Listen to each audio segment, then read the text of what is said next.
past few weeks, how has it been for you? How has it been for you? Adeshola, Yemi, Adeoshun, how has it been the past few weeks? How has it been so far? Let's just have like 2 feedback so that our facilitator will be encouraged and she will know that we're not just hearers of the word, but we're actually doers as well. Good evening, everyone. Good evening. Okay, so for me, the session that's impacted me the most has been I think it was the second session where our speaker spoke about financial investments in stocks, bonds, treasury bills, and all of that. And I had a better understanding of what all those things meant, the money market and all of that. And I spoke with her privately, shared some of the stuff that I had been doing, and she actually corrected me on some things and made sure that I also joined her community. And it's been good. It's been very informative as far as I'm concerned. I missed the last class and I'm yet to catch up on that. Then the assignments that Dr. Buki also has been placing in the community group, WhatsApp group, has also been an eye-opener for me. I usually am a person who keeps tabs on my expenses, generally income and all of that. So I have like an app that I use for my business. But the thing there is that now sitting down to really analyze is a part that I never used to pay attention to. But in terms of recording and keeping it up, yes, I usually would be on top of that. But it's been very formative. And I want to use this opportunity to thank the TEDC team for all that they are doing. God bless you all. Thank you. Like it Wow, awesome, awesome, awesome, awesome. That is so interesting. So now that she has bailed the cat, who wants to go next before we go into the next thing? So Esther Orebiyi, how has it been for you? Janet Martins, Ronke Orekoya. So let me call on Ronke Orekoya. So how has it been for you the past few weeks? Can you just, so that our facilitator will be encouraged to go all out for us today? She would know that it's not just talk, talk, talk. Oh, we're actually, serious minded and we're, taking action. Ronke Orekoya, please share with us how far, how it's been so far for you. Thank you. Good afternoon, everyone. Good afternoon, Coach. This has been an awesome experience. I don't even know where to start, but I know that the little I've implemented, the financial aspects, number one, that has been a big deal for me. It has been like something I've been, trying to work on. And Coach Ronke helped out that class. I know I was there in that class fully. I could not join the last class.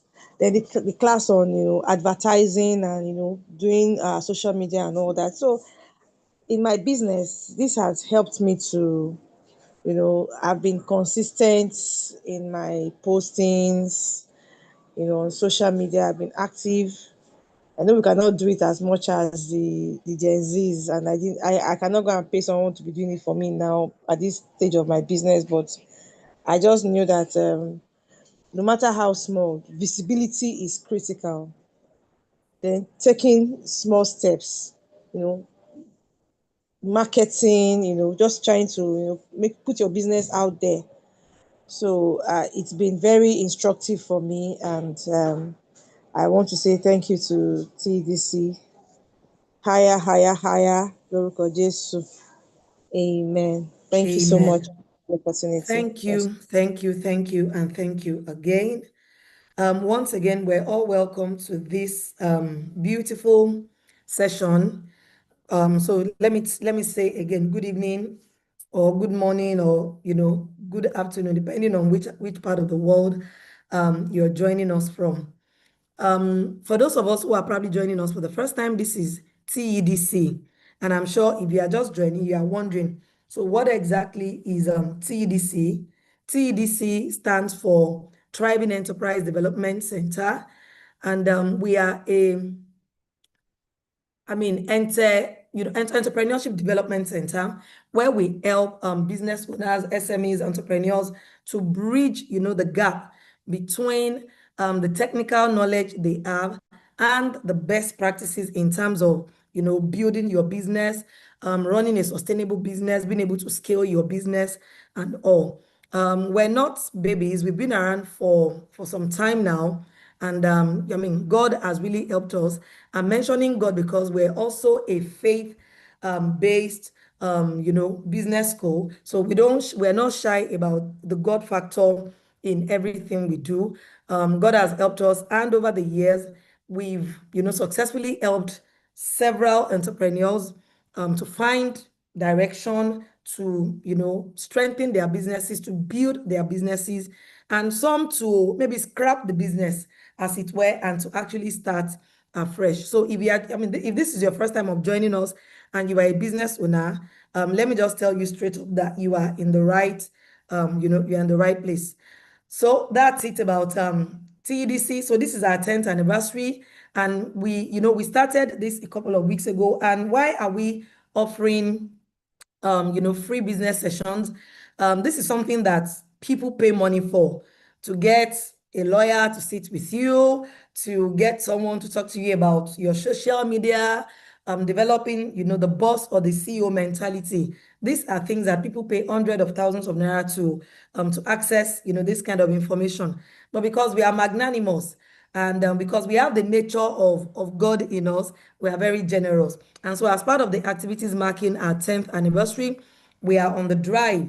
We're running this She Means Business Masterclass, where we're talking to, bringing experts to come and talk to us about different aspects of our businesses, legal aspects, finance, starting, maybe you're even at that startup phase and all. So if you are maybe just starting your business, I can assure you that you are in the right place.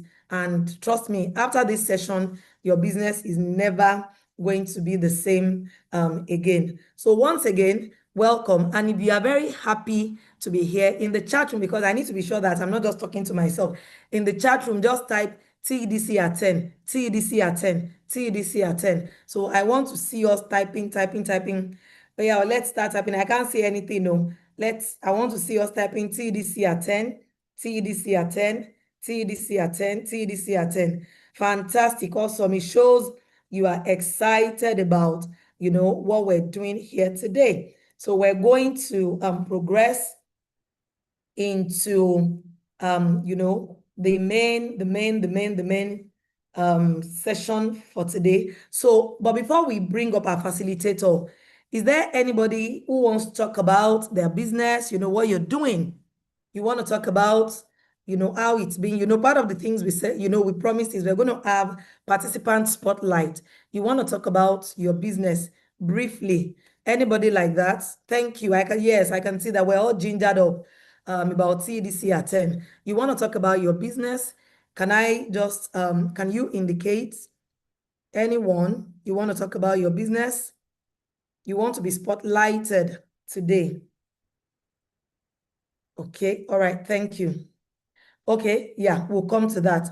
All right, so let me introduce our guest, our facilitator, very, very briefly. Let me introduce our facilitator. She's a fantastic person. Awesome in every sense of the way, in every sense of the word. She knows her onions. She's very good. She's a fighter, and she knows I know why I'm saying that. All right, so how many of us are ready to welcome our facilitator? Drum roll. Pum, pum, pum. All right, so meet our speaker for today, Adeshui Sholape Janet.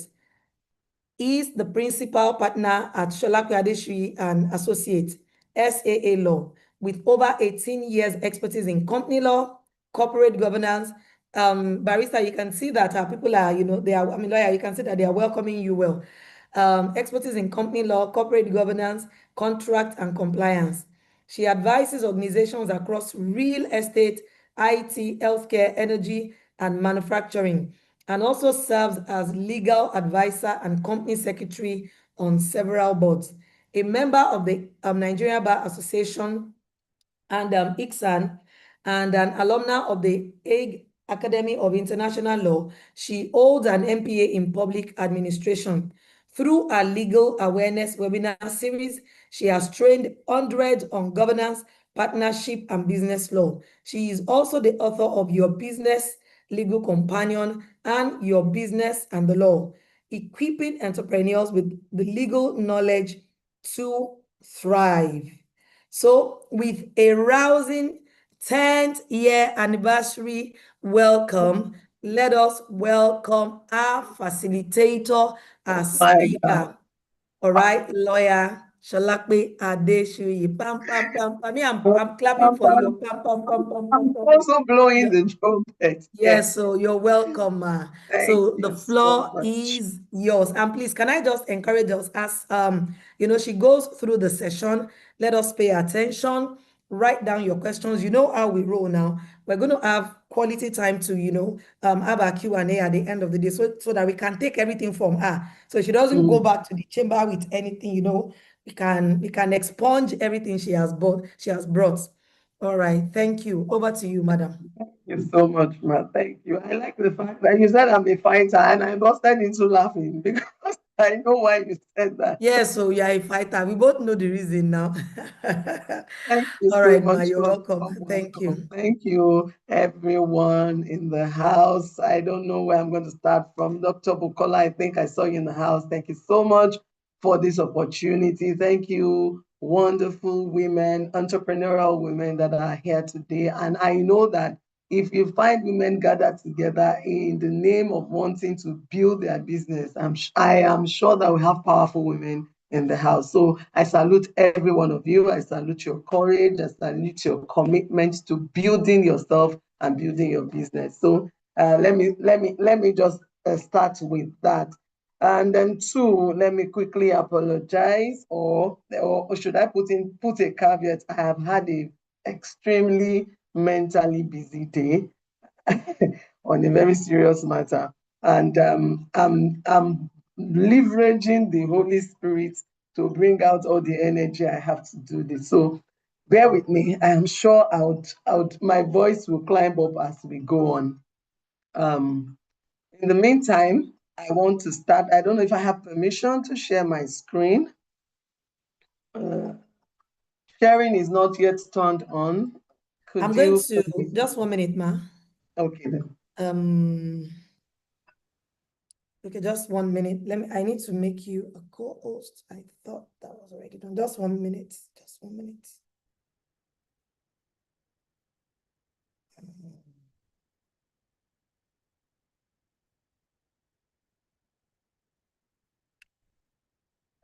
Just 1 minute, ma.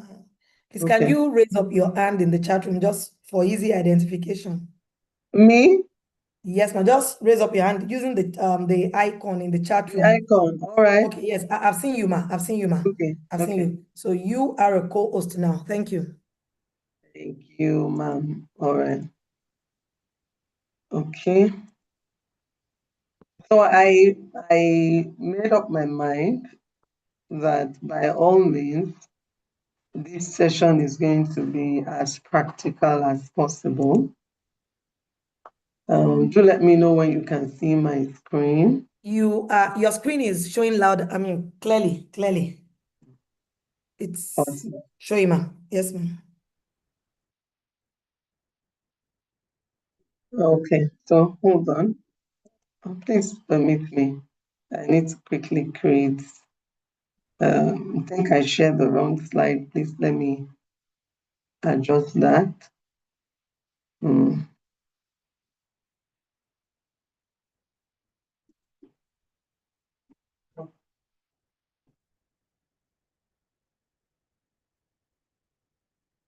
Sorry.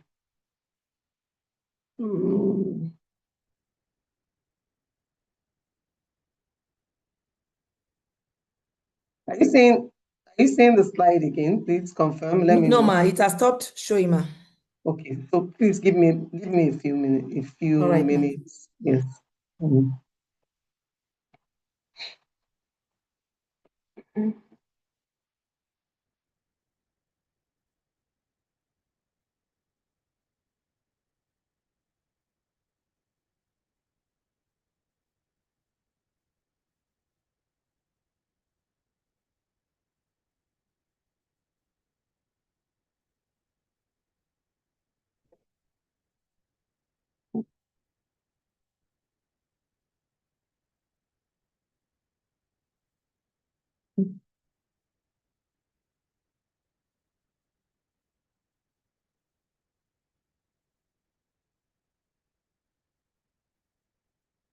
I was trying out something with my slide, and I think Okay, ma. I had some voice recording there, because I was trying to see if I could voice record on the slide. Not the technology thing, eh? I just decided to try it out yesterday. Now the voice is actually on the slide, so I'm trying to see if I can stop the voice Okay, let me on the see. slide. Um, I know I saw an icon on when you shared your screen, there was an icon I saw. uh, let me Do you clear want to share your record. screen again, ma? Okay, hold on. I've seen what to do. Clear recordings on the slide. Yes.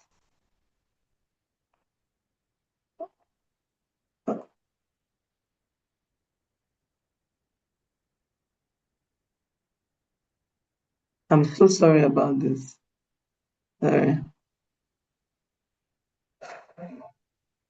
Okay, let me see. Hopefully, I have cleared. Let me try again and see if it doesn't play, then we can ride on.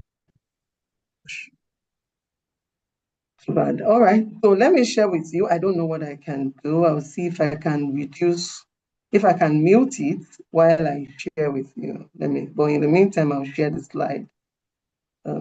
Okay, ma. Sorry, I was trying to be tech savvy. Okay, let me see if I try this.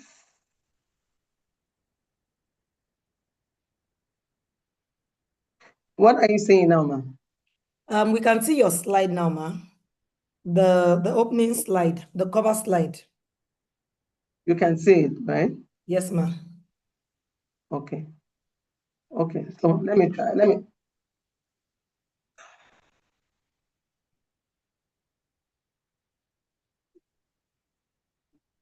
Can you hear anything? Yes, ma. Yes, ma. You can hear it. Yes, ma. We can hear you. No, but can you hear a volume of recording with the slides? No, ma. No, ma. No. Okay, great. So what I will do is I will just go ahead. I won't use full slide so that I can go without distraction. Please forgive me. Bear with me. I'm sorry about that. Apologies. I'll just. What is this?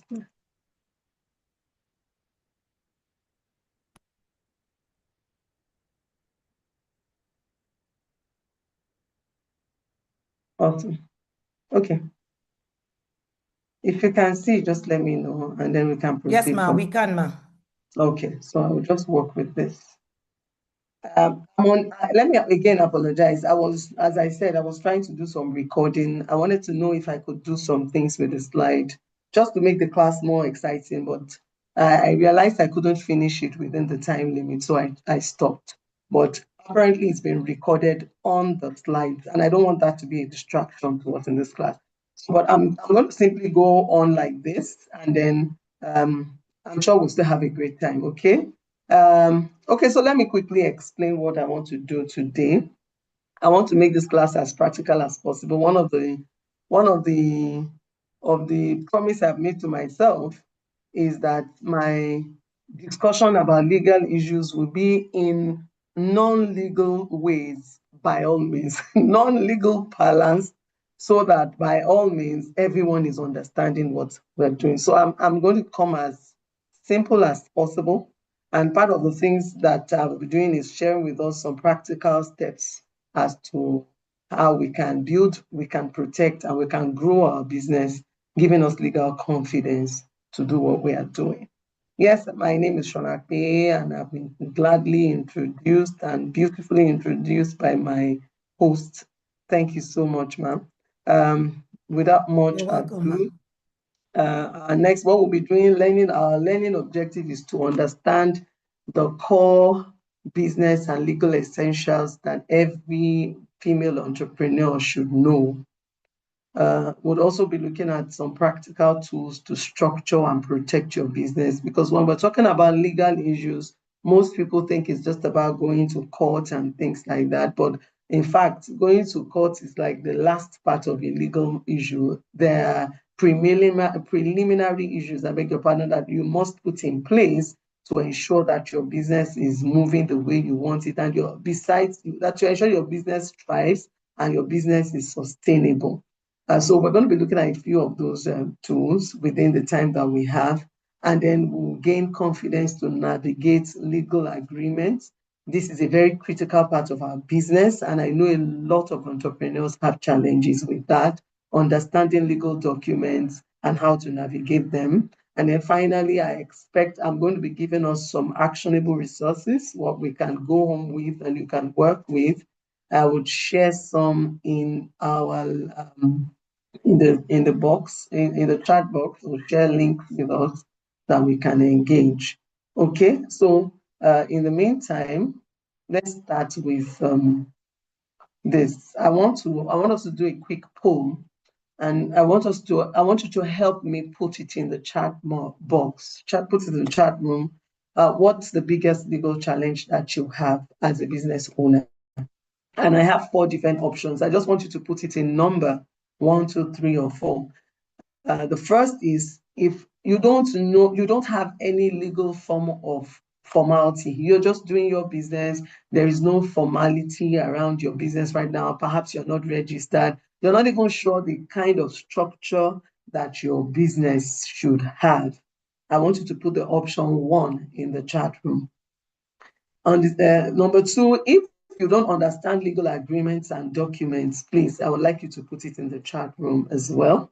Then put number 2, that you have little or no knowledge of legal agreements and documents and how to go about dealing with them. Number 3, if you think that there are too many requirements and compliance issues, too many legal issues to bother your head about as a business person, and you really can't keep it up, but you just think legal matter is just too complicated, it's difficult for you to handle, please put it in the chat room. And then the other one, number 4, is, you need legal services, but they're too expensive for your business right now, and you don't think you can afford the legal services. I would like you to just put number 4 in the chat room. So we're to choose between 1, 2, 3, and 4.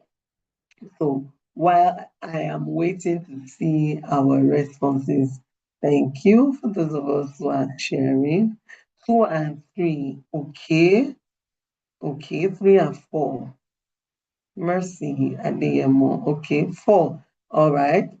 4. I was expecting to see a lot of 4s. Okay, but I know we have quite a lot of people in the house, so let's get a bit more response, please. You don't have formality. I think 1. Okay, great. Please, can we have more responses? Women, I'm sure you want to take advantage of this class, and I'm here to give us the best value. Please kindly help participate in this poll. What is your biggest legal challenge? Okay. Okay, maybe you want to read it again and be sure before you respond. But I'm interested in your response because it will help me to be able to serve you today. It will help me to be able to give you the answers you need. Thank you. 1 and then 4, okay? you didn't quite get them in KT. What I've said is that there are 4 options and they're on your screen right now. The first one is that you don't have any legal formality for your business. You're running business, you're not even sure the kind of structure you should have. You're just selling and buying and doing all, perhaps offering some services, and you're just doing your thing. Yes, that's number one. Number two is you don't understand legal agreements and documents. They come to you once in a while when you're doing these business transactions, but you don't know how to deal with them. And then number three is that you feel that this legal matter is just too complicated. The wahala is too much. You are not able to handle the thing. Okay. Number three. And then number four, yes, you know you need them, but you think legal services are too expensive for your business right now. Great. I've seen. Awesome. I like that, Mrs. Siputuntowe. It's good to have you here. 1, 2, 3, 4. Interesting. Okay, great. All right. Don't worry.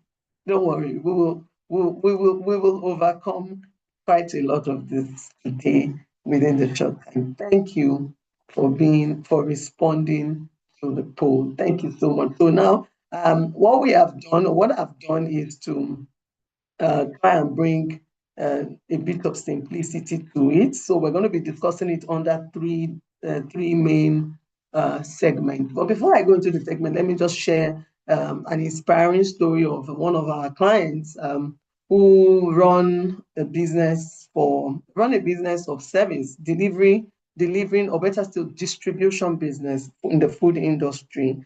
For the purpose of this program, let me call her ABC Foods Limited. So she came on board to us at the time where she felt, look, our business, we're doing well, they're making money, but they realized that they had a lot of loose ends. They had issues with employees just misbehaving in the company, not showing up whenever without any due process of, informing the organization. Some of them resign without notice, and then you just don't see them. And then because the kind of job they are doing, the kind of service they render, they do delivery. So sometimes our drivers will just disappear with trucks, and you have to engage the police to go and be looking for somebody and they could just call and say they have parked your truck by the roadside.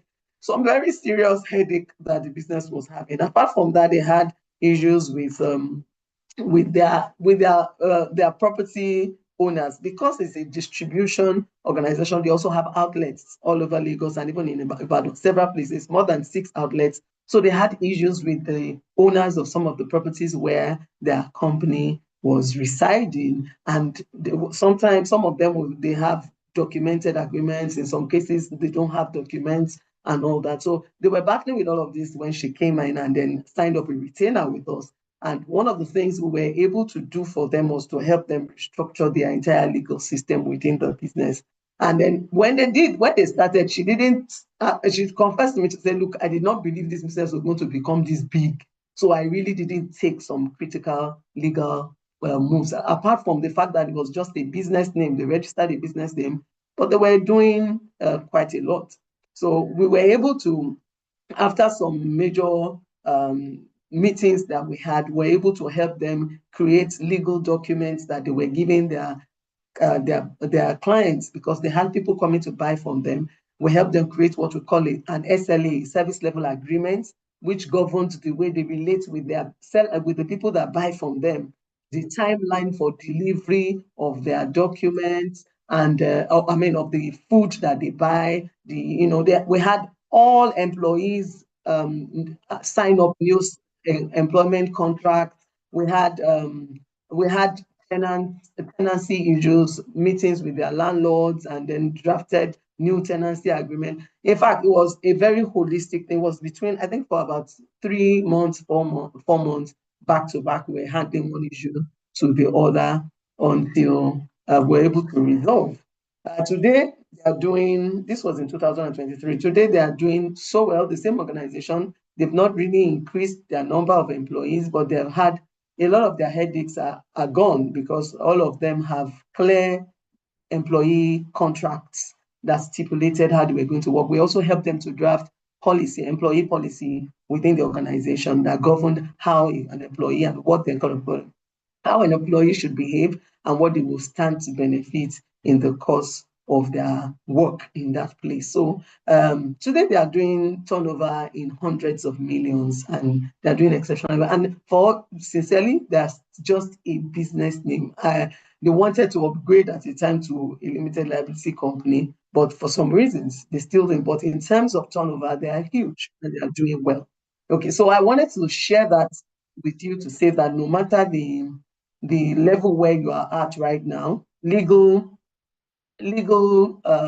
needs, legal benefits, legal knowledge, and legal structure is so important to your business. It will help you take away a lot of headaches and on a lot of liabilities that you did not anticipate. And it will help you deal with some challenge. In fact, some problems will be eliminated once you have your legalities sorted out. So I'll share with us a few of those things, as I said, in three major segments today, and then we will be able to, I'm sure at the end of the day, we'll be able to address some of the concerns you have. All right, so first, let's go to choosing structure. I want to first deal with the issue of structure, because this is often an issue for a lot of people. When you're starting out, this is how you start out. Whether you are starting as a local business or you're starting as an international business, because we also consult for people outside the country wanting to do business in Nigeria. We all start, the first starting point is the legal structure of your business. Is like the foundation of your business. So we must get to the point where we ask, what kind of legal structure does your business have? Are you a business name? So I talked about ABC Food Limited as a business name. So a business name, or what we call a sole proprietorship, in some cases, a business name can be a sole proprietorship or a partnership. What I mean is that it can either be a business that is owned and run by one person, or a business that is owned and run jointly by more than one or two persons. Sometimes you can, under the partnership, you can have up to 20 partners, but oftentimes that doesn't make a lot of sense. Usually you have partnership between 2-3 people coming together to run a business. So both your sole proprietorship or your partnership can be a business name under our Corporate Affairs Commission. So, and I'm sure a lot of us have our businesses registered as business name, because it's the easy place to start from, instead of starting with a limited liability company. But you can also be a limited liability company and still be doing your business. The good news today is that our laws have been so reformed that even as a single owner, you can be a limited liability company. And what that does for you, let me tell you, the practical difference is that there is what we call a small company now. The law admits that there are companies that are not necessarily big, but they need to enjoy the benefit of what we call legal personality. It means that you separate the owner of the business from the business. The reason why we have to do that legally is so that if the business is seen as a person on its own, and if the business as a person can own property, can have monies in their accounts, can transact, can enter contracts, can sign contracts, can do deals on its own, just as what any human being can do. But it means that if the business runs into any challenge and financially is unable to cater for its own liabilities, the liability of the company and of the business remains with the business. It does not transfer to the owner of the business. Unlike what you have in the business name or in the partnership, is the business name or the partnership is seen as one and the same with the owner.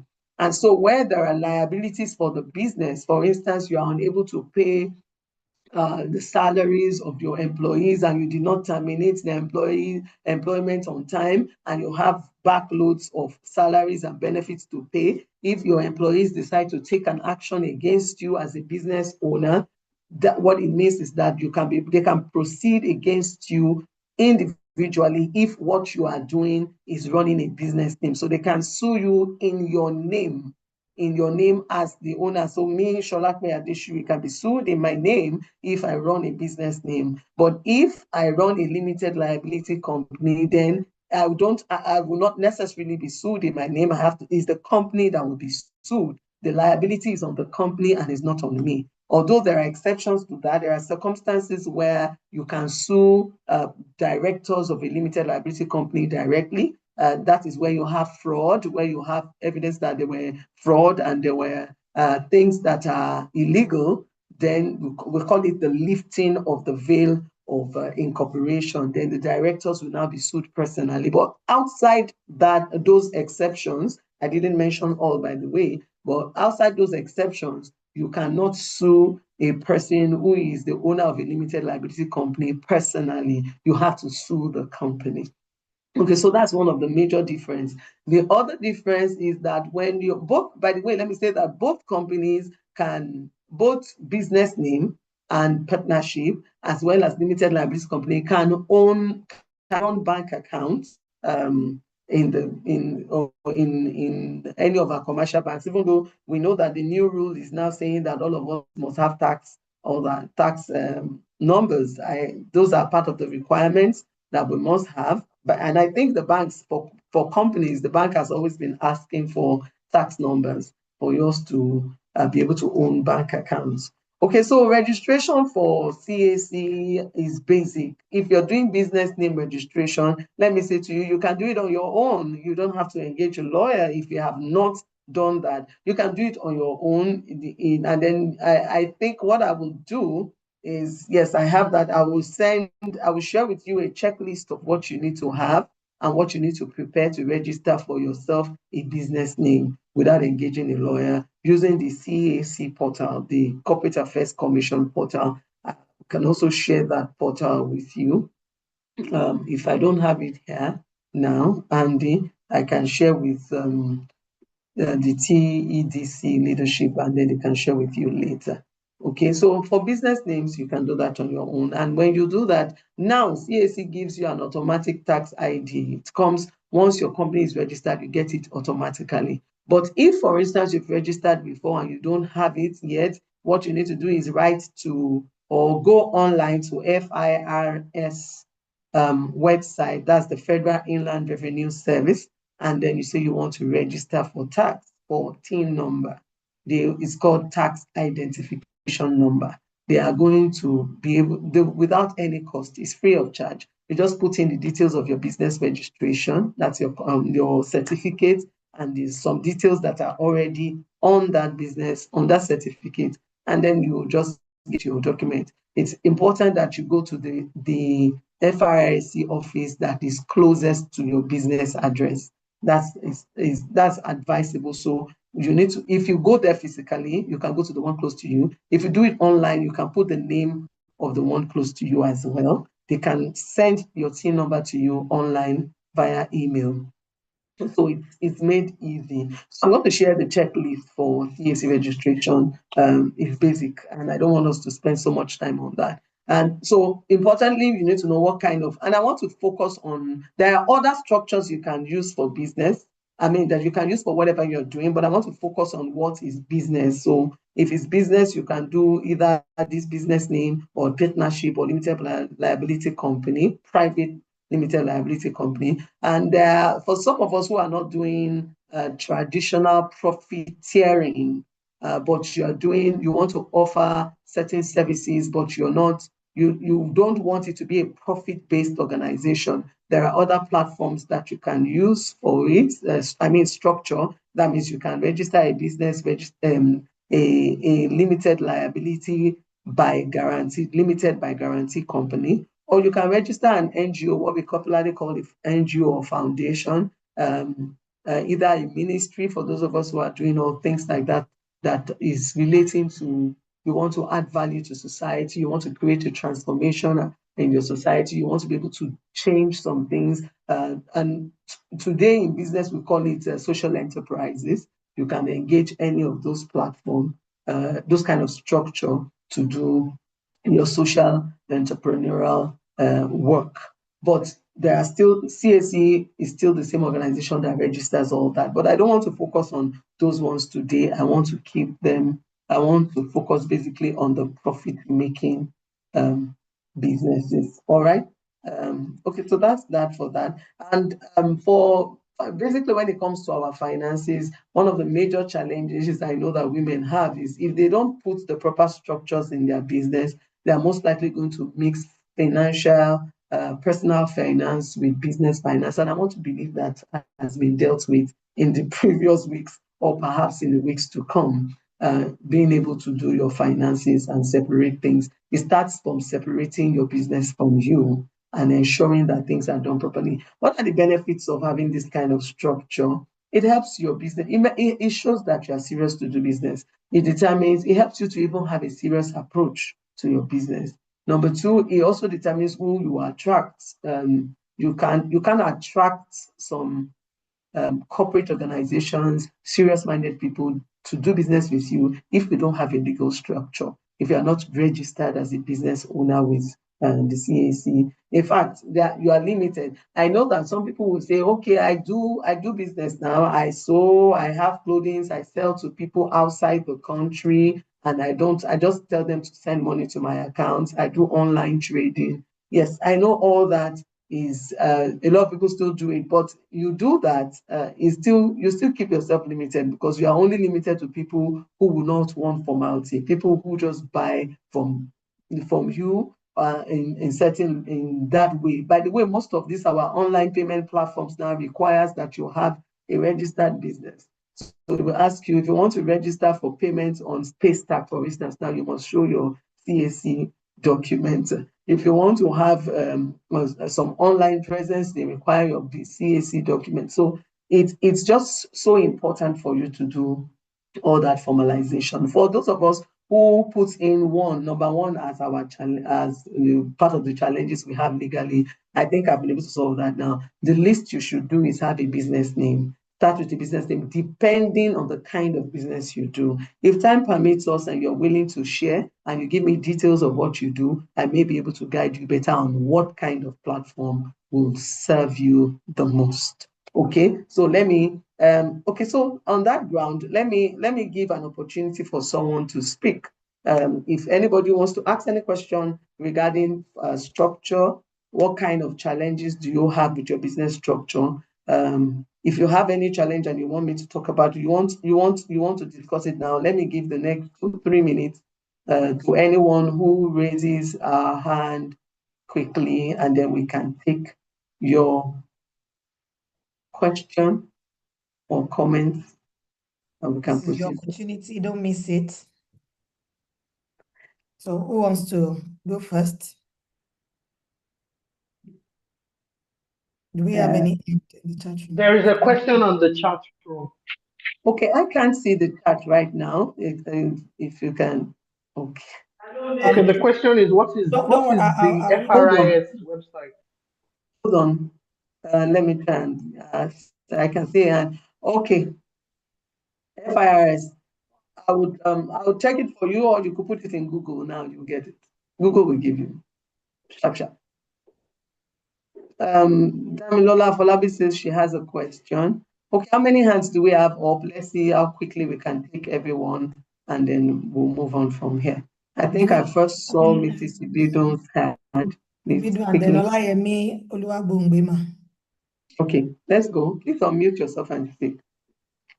Ibidun Towe, please unmute yourself.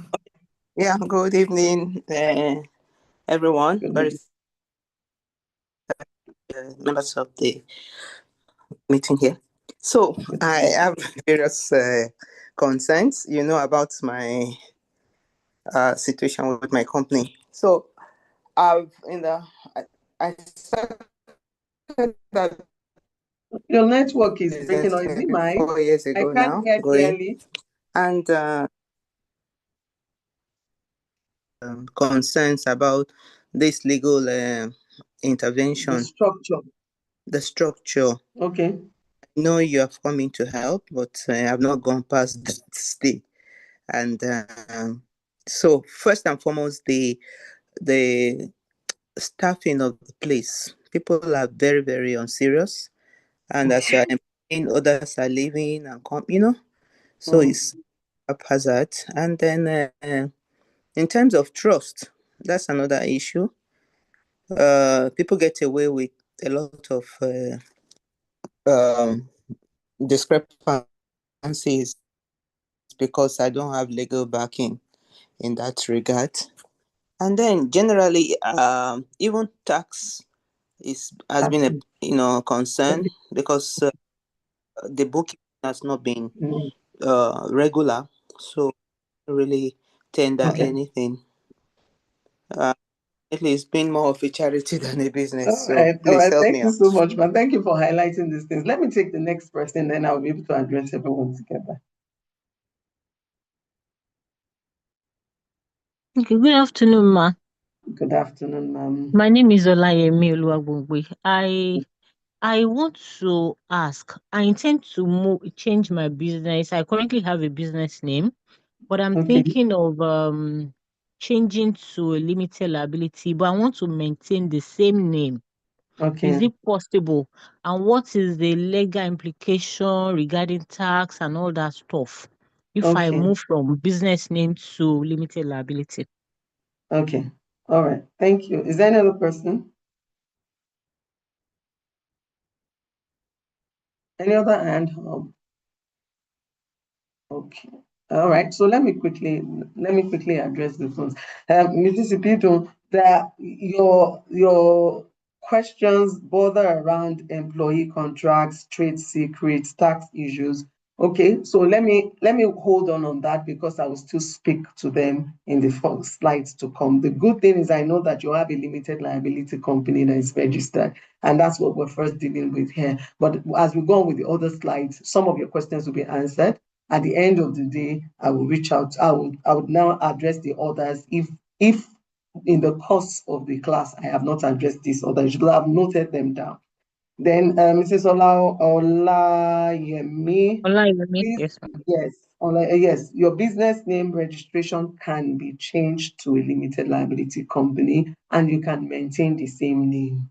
It is possible. The implication for you is if, for instance, you already have bank accounts, all you need to do is let your bank have your new certificates when it is out. In terms of tax, the implication is that you'll have higher tax commitments, and I will share that when we get to the slide dealing on tax. So please permit me to continue. Thank you very much for sharing. Thank you, ma'am. At least we've handled that. When we get to tax matters, I'm going to share on that as well. All right, so I think we can proceed, right? Someone did say that Yes, she ma'am. has a question and I didn't see a question. Damilola Afolabi. But all right, so we'll perhaps come back to that after the class. Okay, so let's go to the next slide. I haven't dealt with the issue of our structure. It looks like all of us have clear understanding about that. We will go then to legal agreements, business protection, and compliance. This is where the bulk of your question, Mrs. Towing, this is where it lies. And so I want to just listen to me and see you understand what we need to do. So the real issue for us, and this is why I like doing this for business owners, is that most people go into businesses without understanding the legal issues involved. And so you would often have started and without that understanding. So you have got to a point and then you will now be you're trying to solve a problem, in which case you should have been proactive to do before that happens. But it's okay. We're all learning by the day, and that's why we're here. So the first thing we're going to look at is the essential contracts. What are the legal agreements that as a business owner you should have? So depending on the kind of business you do, it is important for you to understand that there are basic contracts that you should have as a business owner. One of that is that you must have what you call an NDA, a non-disclosure agreement document. That non-disclosure agreement document is used by small companies, even multinationals, because everybody understands the need to bind each, as you're dealing with people, you are dealing with people who are either coming to you as clients or coming to you as employees or are coming to you as contractors. And in the course of coming to your business, they get to see you, they get to know some of the things you are doing. Some of them have access to your private information, and you don't want them to use the information against you. So one of the first things you always require to do when you are dealing with anybody, even before you sign contract, you're already discussing a possible partnership, a possible business agreement. One of the few documents you must first send to people is what is a non-disclosure agreement. It's very simple. You can have you have templates of free of such documents online. And I'm going to speak about online documents because the truth is you can get some of these legal documents online. However, you will still need to know how to navigate them so you don't get into trouble. And that's why you always need to at least speak to one or two, or speak to a lawyer once in a while to clarify some of these things. Another document you need to have is a vendor's agreement, or what we call a supply agreement. So for instance, where you are doing, I'm going to, in the next slide now, I'm going to share with us a document, and a legal document. We will look at it together, and I will explain the clauses, so that when you have such document, you can understand what the person is doing. So maybe you want to do a business with somebody who will be supplying you a particular raw material that you require for your production. It's important that you sign an agreement with that person. Why? The agreement helps you to plan. The moment you know that, oh, you are going to be supplying me groundnut, so let me use my friend's business, for example. I was hoping somebody would tell us about their business the other time when the opportunity was given, so I would use the person as my example all through. But okay, so now let me use my friend who runs a kuli making organization, and she started doing that some years back, and she was getting kuli produced from Niger State, and then from the Niger State, and she packages and sells in Nigeria and even outside Nigeria. So part of the documentation that she will need to give to the people giving her the granite, giving her the kuli from Niger State is to sign that, okay, this is how often we're going to be supplying you. This will supply you 10 bags every month, and you will not fail. If there's going to be any challenge, you will be notified. And things. The moment you have those kind of agreements, it helps you to plan your business. You can tell that you will be able to meet your targets. Not that at the time you find out that at the end of the day, the person who's supposed to supply you kuli cannot supply, so you have nothing to sell. Then you have customers waiting. So you must have those documentations to say, these are the things, this is how often you will sell to me, this how often you will supply. If you're producing too, you want to say, okay, who are the raw materials that I need to produce? I need to sign an agreement with them. Another client of mine who is into sewing clothes, she makes ready-made, ready-to-wear clothing and packages them. But she doesn't sew. It's amazing. She actually works, she has a 9-to-5 job, but had that idea to sell clothing. So she has people who supply her fabric, and then she signed a contract with a company in Aba, Beyond Clothing or so. They sew for people. So she designs what should be sewn, sends the design to them, they sew and package and send it back to her, and she sends to her supplier. To her buyers, she sends it online. So what does she do? She signed a contract with the people supplying her material, signed another contract with the people sewing with specification, how you're going to sew, how many you will sew, at what price, what am I going to pay, when am I going to pay, how often will payment be made, all those details. So it makes her business predictable. It's easy for her to enter into agreement with people to say, I'm going to sell you 20 bags of this, or 20 packs of shirts, of pink shirts, or blue shirts. Why? Everything has been planned, and there are documentation, there are contracts that bind these things. So this is one of the reasons why you need to have contracts, and you must understand how it works. It both ways, for you and for the other party. Because the other party too, they also want to protect themselves. You don't want them to just spring up a surprise on you tomorrow and say, now we're sewing at 2020 naira. When when you had signed agreement to sell to people at 2020 naira. You understand? You don't want your business to just be disrupted anyhow. So these are things that you need to do, and you don't do them by verbal conversation. Oh, I thought we spoke on the phone now. You agreed to sell to me at 20 naira. No, you have them documented, because that's the way to bind them and commit them to whatever you agree to do. The other agreement you need is you need to have what we call the contract. Employee contract. So Mrs. Towe talked about employers just doing what they are. It's because there are no clear contracts. You must have clear contracts to say, I'm employing you as this person. And when I employ, this is what you are going to be doing.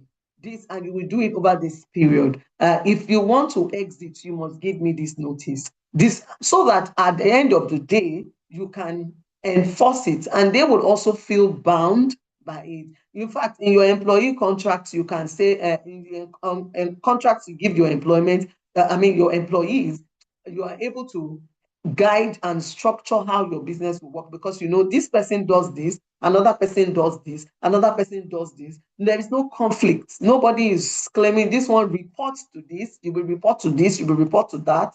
You will give me, this. If you don't have all that cleared out, you're going to have conflict managing your employees. So it's important to have employee contracts, and then they can come. Don't forget, it's not just about you. Your employees can also, it's not just about them. Some people used to think that employee contracts doesn't favor employers because they can come back and wave it at you. The truth is that if you don't specify what is available, what is doable, tomorrow they can actually sue you if you ask them to go and say, oh, you are owing them this and this and this. But if you have clearly stated that if you live on grounds of this, there is no benefit for you, it can come back tomorrow. So that's why an employee contract is very important. So it's important that all these documents are, you have it. Don't say, oh, I don't have plenty, it's just one person, it just comes once in a while. Still sign it. In fact, for those of us who work, I also run an NGO, and for NGOs, we also have, we have volunteers. Volunteers sign contracts. Volunteer contract, because there are rules that will guide the way the volunteer will work within our organization. So it's even as a volunteer, you sign. There are documents, there are agreements that you sign, so that you don't come back tomorrow and say, you promised to give me this. So even if we're going to give you something, you're not on salary, it's clearly stated that you're not on salary, you're a volunteer, but we're going to provide so, and we know what we're providing is specified within so we're protecting ourselves, and we're protecting the person working for us, so that everybody can meet at one point and effectively deliver the goal of the business. Then you also need to have what you call the tenancy agreements. This, I find, often a lot of challenges, it creates a lot of challenges for business owners, where they open up a place you want to do your business. Sometimes what you need to have is a lease agreement where you can sign up like 10 years with the landowner to say, I want to use this place, have a clear-cut description of how you are going to work. I'm currently handling a matter like that, where the lease and my clients and the landlord is having a back-to-back challenge with the tenancy, because they were on clear terms, and then because they both violated parts of the terms of the agreement, did not draft a new agreement to capture their new decision. So we had an agreement, but along the line, we had new inputs, and then it was not captured. For as long as it is oral and it was not captured, the other party can deny it. So you are still left in limbo or at risk. So this is why we must know how to handle. And how do you handle contracts? Oftentimes, I'll explain basic to you, but the truth is you will still need the service of a lawyer, and you can agree, you can work out some flexible arrangements, or even attend legal clinics like this that can help deal with the issues once in a while. And then until your business grows up enough to be able to afford legal service. And I can tell you, legal services are not that expensive. There are some legal services that gives you basic clarity, gives you access to speak to a lawyer to get direction, what to do. That will cost you between, at least I've seen some law firm online offering between 50,000, 80,000 naira per month as legal service. and they will help you look at agreements, look at documents and all that. It depends on what exactly your business is. All right. And the next one is intellectual property. I put this here because this is one of the major ways you protect your business. This is for business protection. You have ideas, you are doing your business is an idea, and you came in to say, I want to do this business. Some people, even in the course of just in the ideation level, they've lost the business idea to some partner they shared it with, because the person just took their idea and went to implement, taking advantage of what they don't have to implement. So oftentimes when you are into business, you want to begin to think of, how do I protect my business? Business protection. One of the ways you protect your business, apart from your legal documents that you have, is what we call the tool of intellectual property. So the intellectual property rights is a way of protecting and giving your business a personality that becomes known and attached to you, a personality that becomes known and you are the owner. So that's when we talk about intellectual property. I'm trying to look for the simplest way to communicate it. So when we talk about intellectual property, we're talking about, for example, we're talking about trademarks, we're talking about copyright, and even patents in some cases. For most of us, the one we're familiar with is the trademark and copyright. Trademark being how you put a mark on your trade. Let me break it down. That's simply what it is. You put a mark on your trade and connect it to your company so that nobody else can use the same mark. So it involves having a brand name for your business and then having a logo attached to it and registering both as owned by your organization, such that anywhere that logo or that name is seen, it is recorded as the property of so and so business. So for most organizations, you will see them, all of us know it. When you see GTB, you see that their name, the way they are, the design of their logo, the design of GTB logo, that's the pyramid now. I don't know if that's called the pyramid shape, and the colors that is involved. And the way they even wrote the JITCO. Recently, they changed their name to JITCO. You see how they changed the logo all over all their branches. Why? They had to register that trademark separately and then, differently now, and then implement it everywhere. So everywhere now, even on their websites, everything is showing that this is GTB. You don't even need to see the name. The moment you see the logo, you know this is GTB.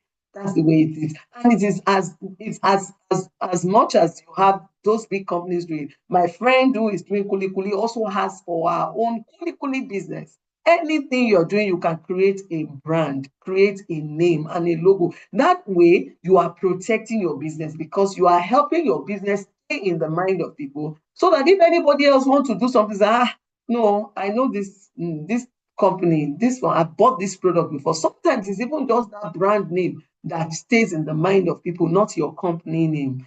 So you can have, for instance, we all talk about Indomie today, Indomie noodles. But the name of the company is D United, if I'm right. I think so. It's D United that does Indomie.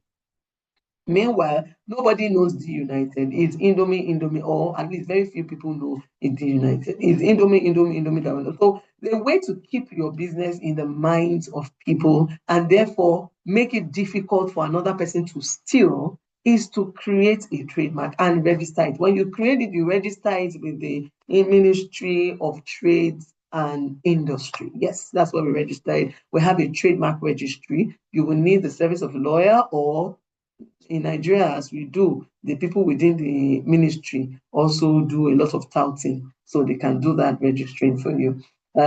Again, you can also do, it's also important to understand copyright. Copyrights are for those of us who are saying, okay, me, I don't have a product, I have service. Let me say that you can also register a service mark. Remember, it's not just products that can be registered. So as a service organization, if you create your name and your logo, you can register it and put a mark. So under trademark, we have about 45 classes, depending on the different kind of business or product services that you are rendering. You could register under a particular class that relates to your business, and then you will be given that name. That trademark is supposed to be for you forever, but under the Nigerian law, you renew every 7 years. A trademark must be renewed every 7 years under the Nigerian law. A trademark can also be used globally. So for those of us who are thinking of exporting our products outside Nigeria, it's important that you consider trademarking what you are doing so that it begins to speak even outside the shores of Nigeria for you.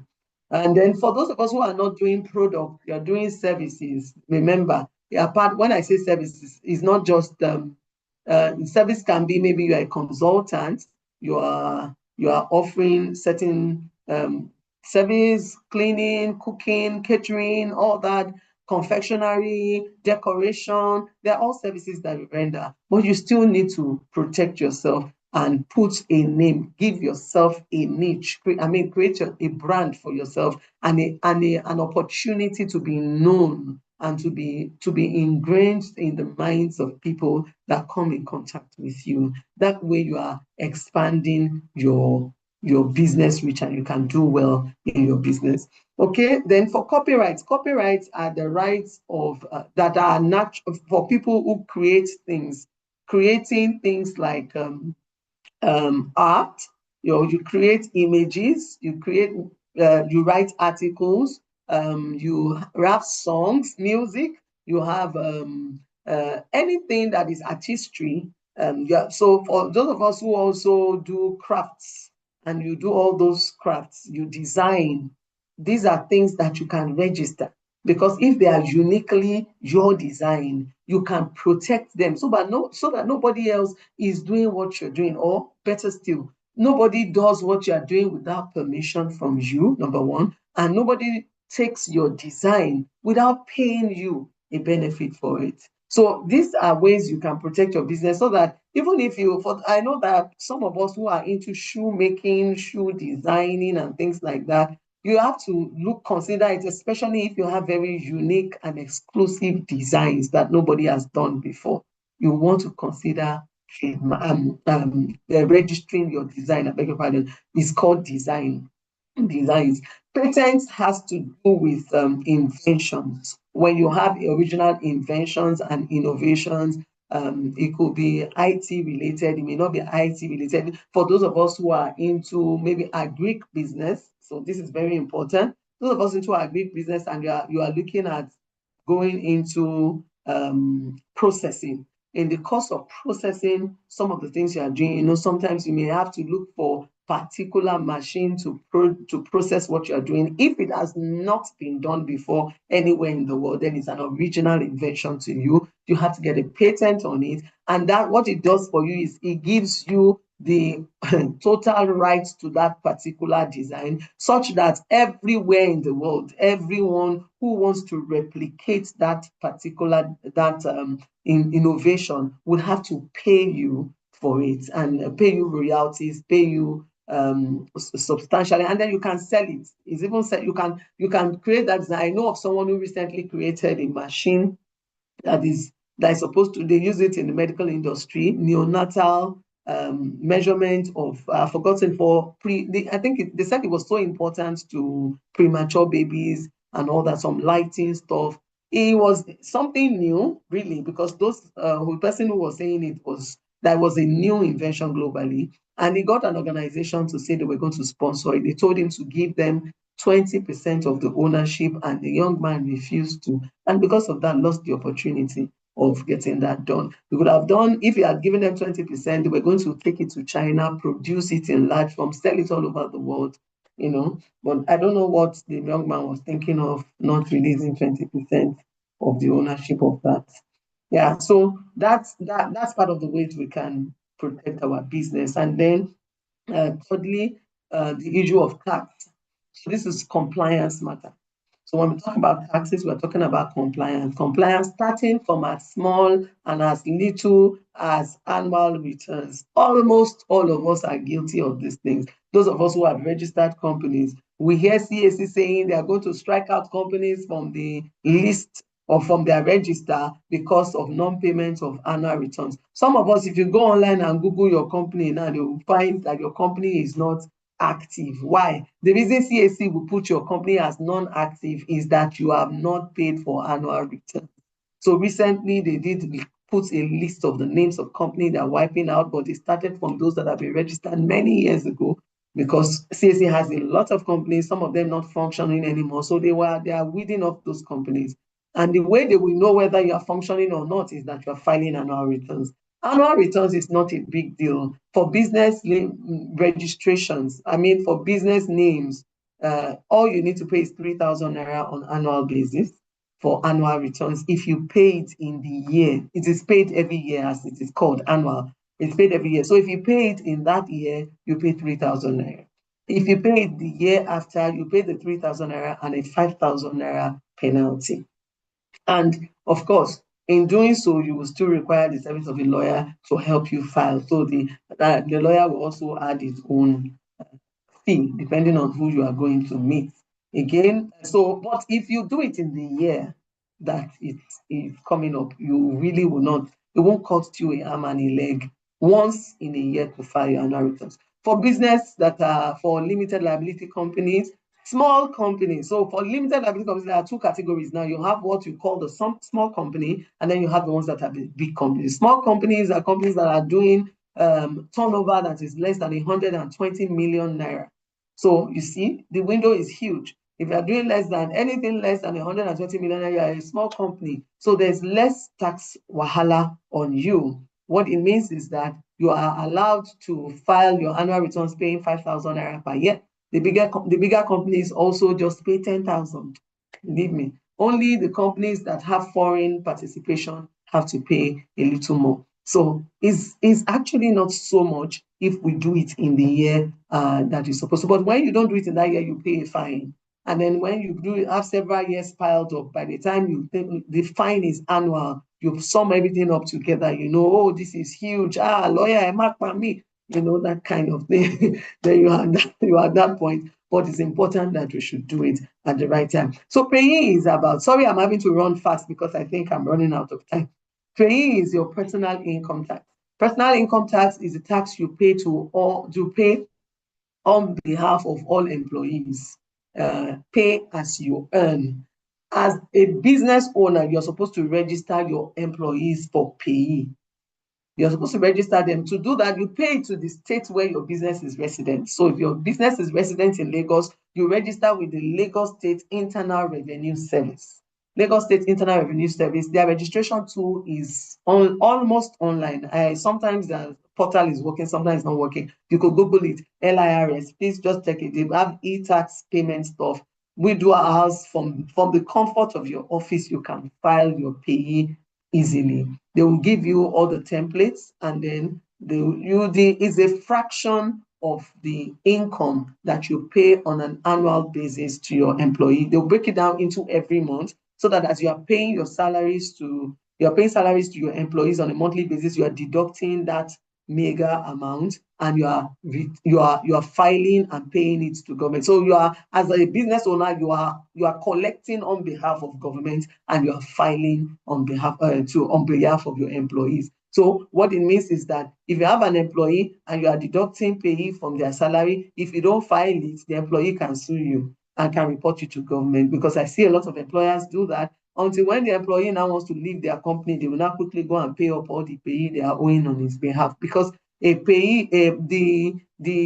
tax is a personal payment for the employees, just that because he's working with you, you are collecting on behalf of government from him. So you owe it to that person to pay that tax. His tax identification number is attached to that payment. So if he wants to leave your company, he can still take the same tax identification number and continue wherever he goes to. This is why it's important that when we are employing people, we put that as a requirement. But the good thing, let me say to us, that the new tax law that the federal government is going to commence the implication in January, has reduced tax payments to such that only those earning above 800,000 naira as an annual income will be liable to pay tax. So anybody whose income is below 800,000 will not pay tax. Or better still, let me put it this way.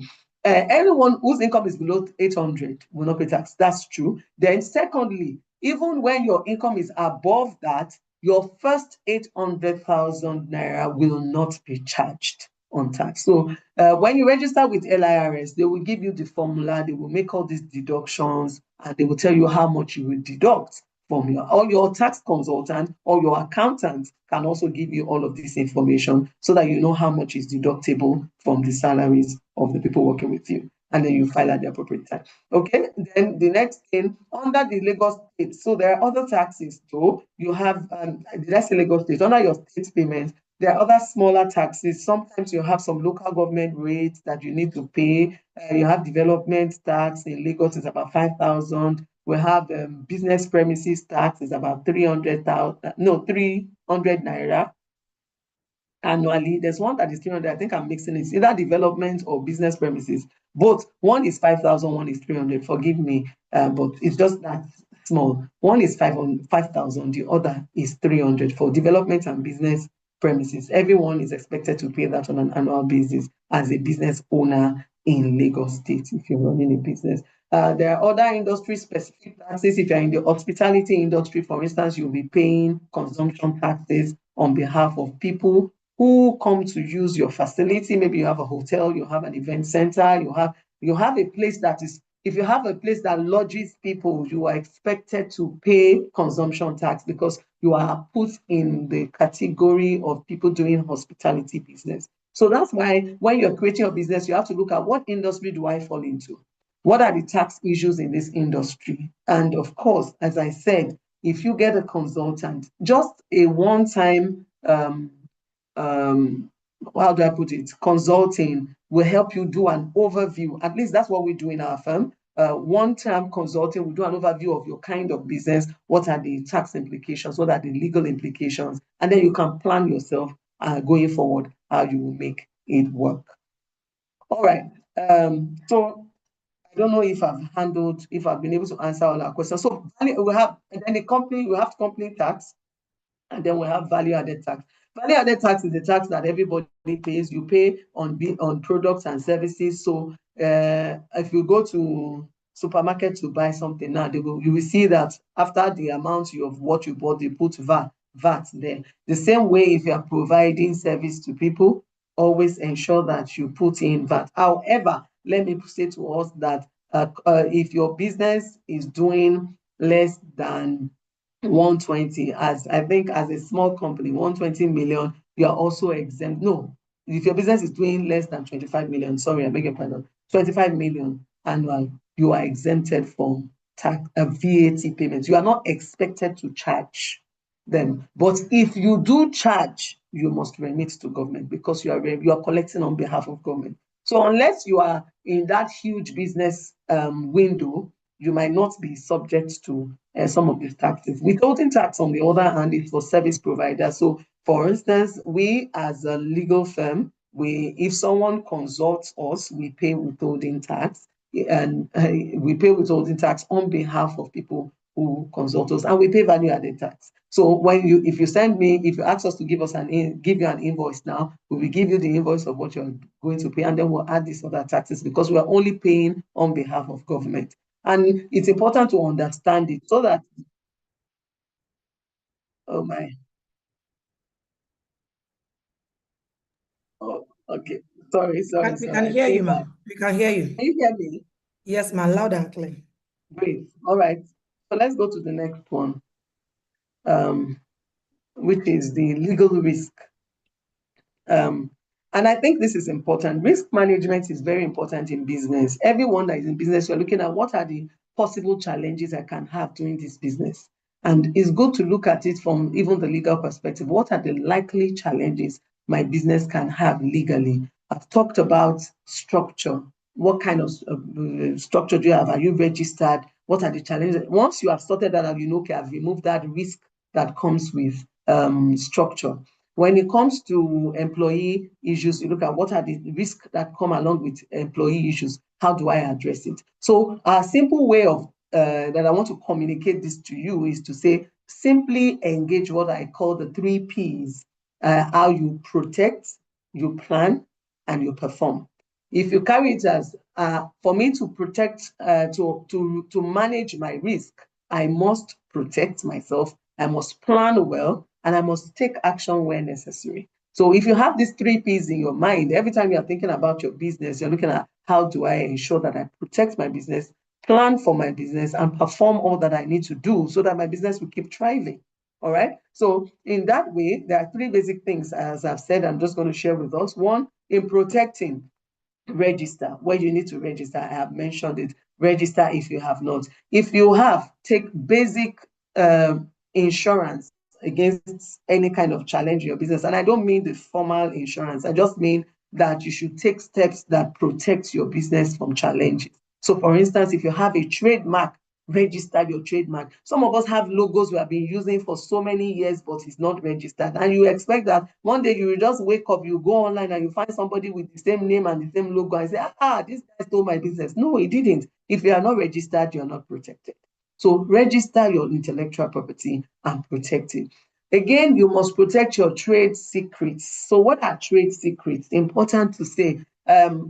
Mrs. Towe was talking about her business, and I think I know a bit about her business, but to an extent. So you have trade secrets. For instance, if what you are doing is very unique, you have some special ways of carrying out certain things that, and that special way you are doing it is your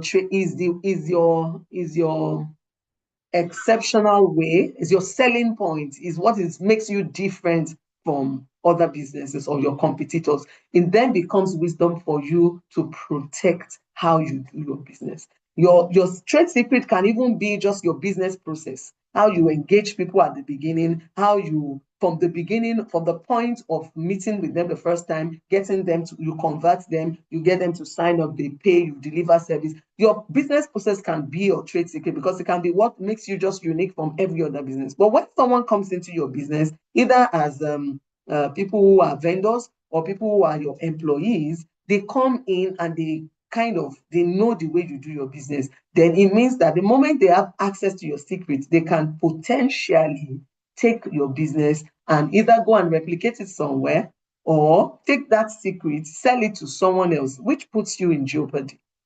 So a way out is when you are engaging people to come on board, as I said before, have clear employee contracts. In your employee contracts, you can put what we call non-disclosure, non-compete clause. A non-compete clause is that you do not allow, that clause prevents somebody who comes to work for you from doing similar business when he quits working with you. So he said, you can work with me for as long as, but if you resign from my office today, in the next 2-3 years after you resign, you cannot do the same business I'm doing. It's a non-compete clause. It is legal everywhere in the world, and organizations use it to protect themselves because they know that maybe this person, when he was here, was a managing director, he had access to all our secrets and how we do our business. Then you want to ensure that that kind of person will sign a contract that binds him from using your business secrets, from trading it, or from using it to run his own personal business, even after he stops working with you. So those are part of the things that you must begin to look at. Sometimes you find organizations tell you that if you're coming on board, you must be able to work with us for the next 2-3 years because they don't want you to come 1 year, find out what we're doing, and then jump out, go somewhere else. Those are ways they protect their business, and there is no law against it because for as long as you have a contract and the person agreed to work under those terms, then he must be bound by the terms to work with you. It's your way of protecting your business. And I think it's just fair and legal once it is properly captured in that agreement and signed by the other party. Okay, so and that's why in protecting, it's important that you engage the tool of legal agreements. It's a critical way of protecting yourself. And so you have them in contracts. And I don't mean MOUs. So we have MOUs.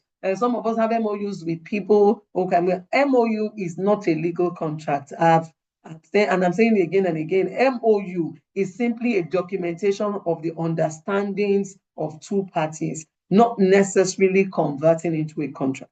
Unless, of course, it is clearly written and that MOU that this forms the full and the complete agreement that will guide our action. So it's critical when someone is sending you an MOU and is saying, and then after signing MOU, you say, go ahead. No, you need to highlight that, okay, this is just a preliminary discussion.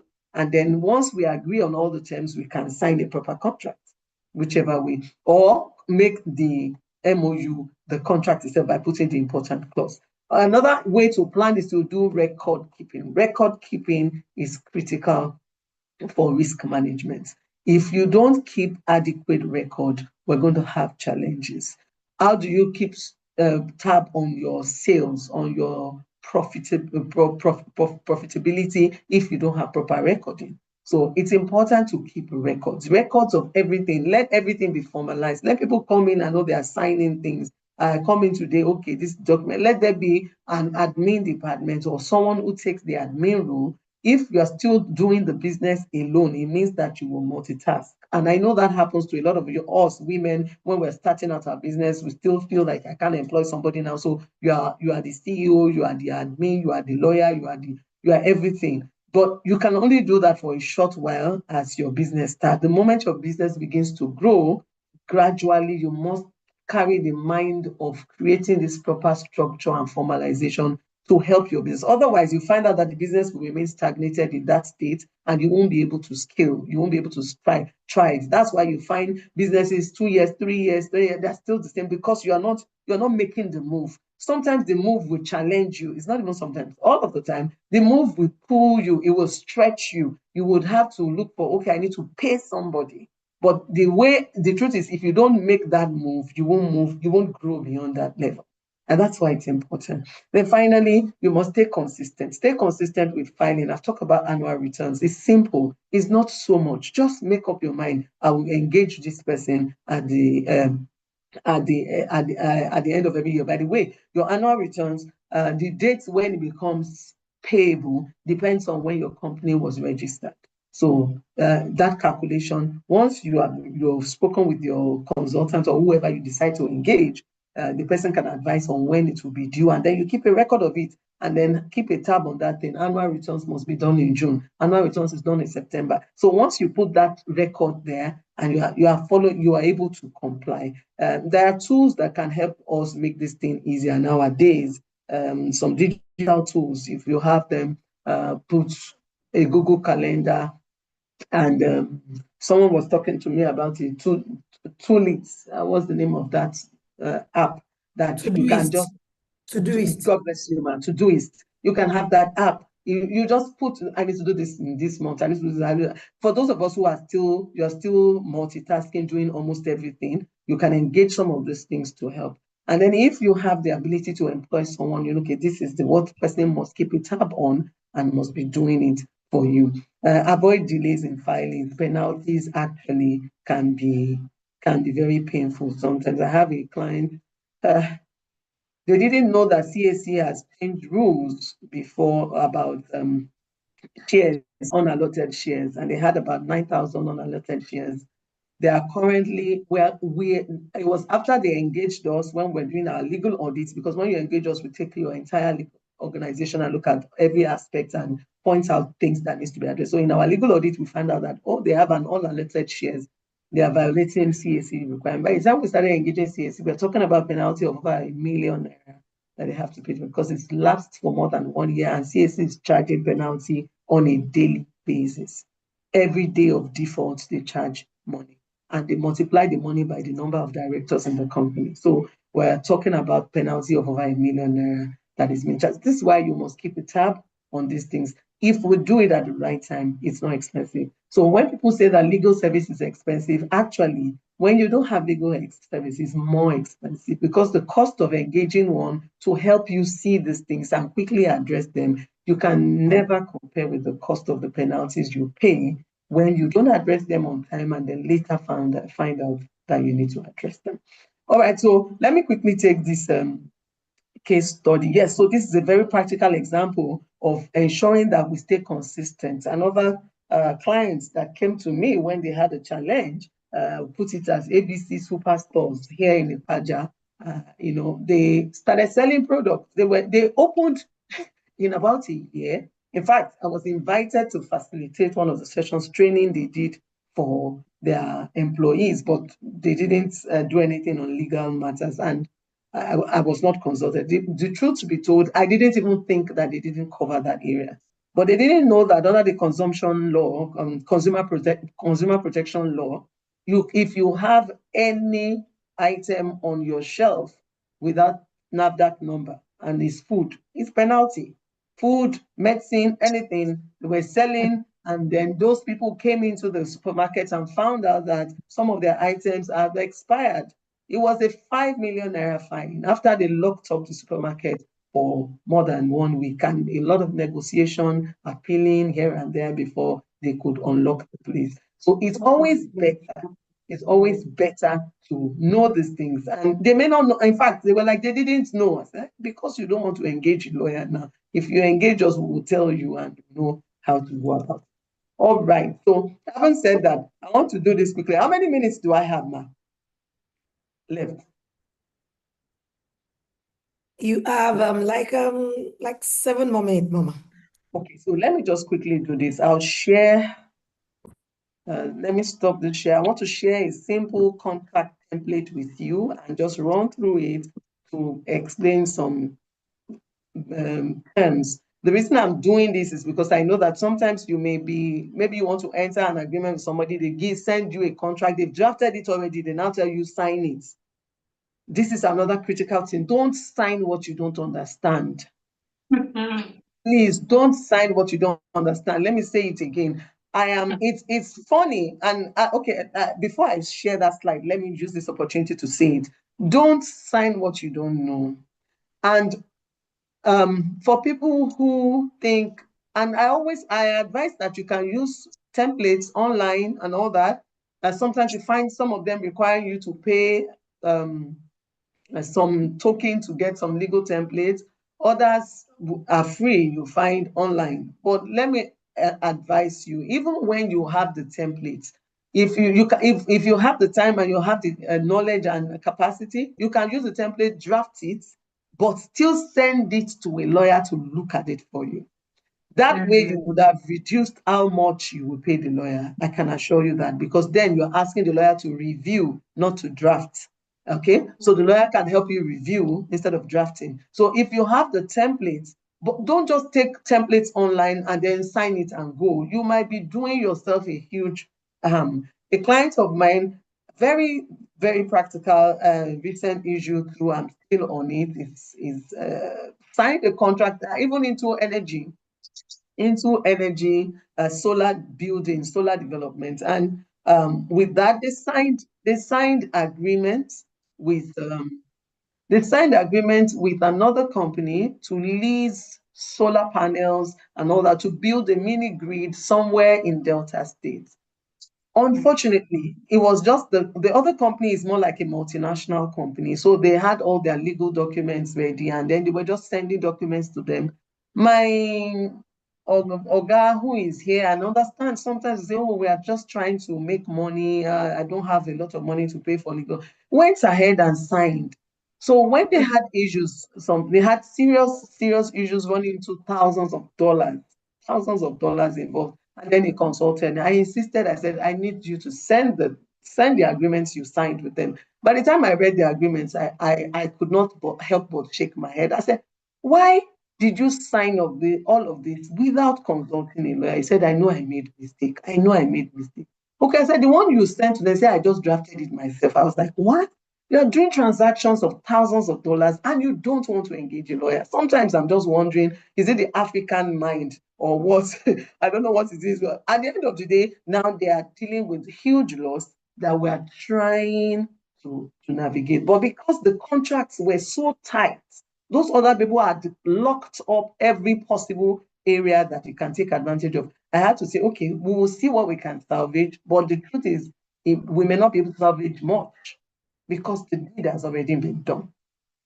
So this is why it's important. Yes, you can use templates. People can, please don't sign what you don't know. Don't sign what you don't know. You can ask them to explain, maybe ask for a meeting. I'm not sure if some people will grant, they will tell you engage your lawyer to explain to you, but you can ask for a meeting or to get some brief explanation, and that will help. All right, so let me see. Finally, let me quickly share with you that document.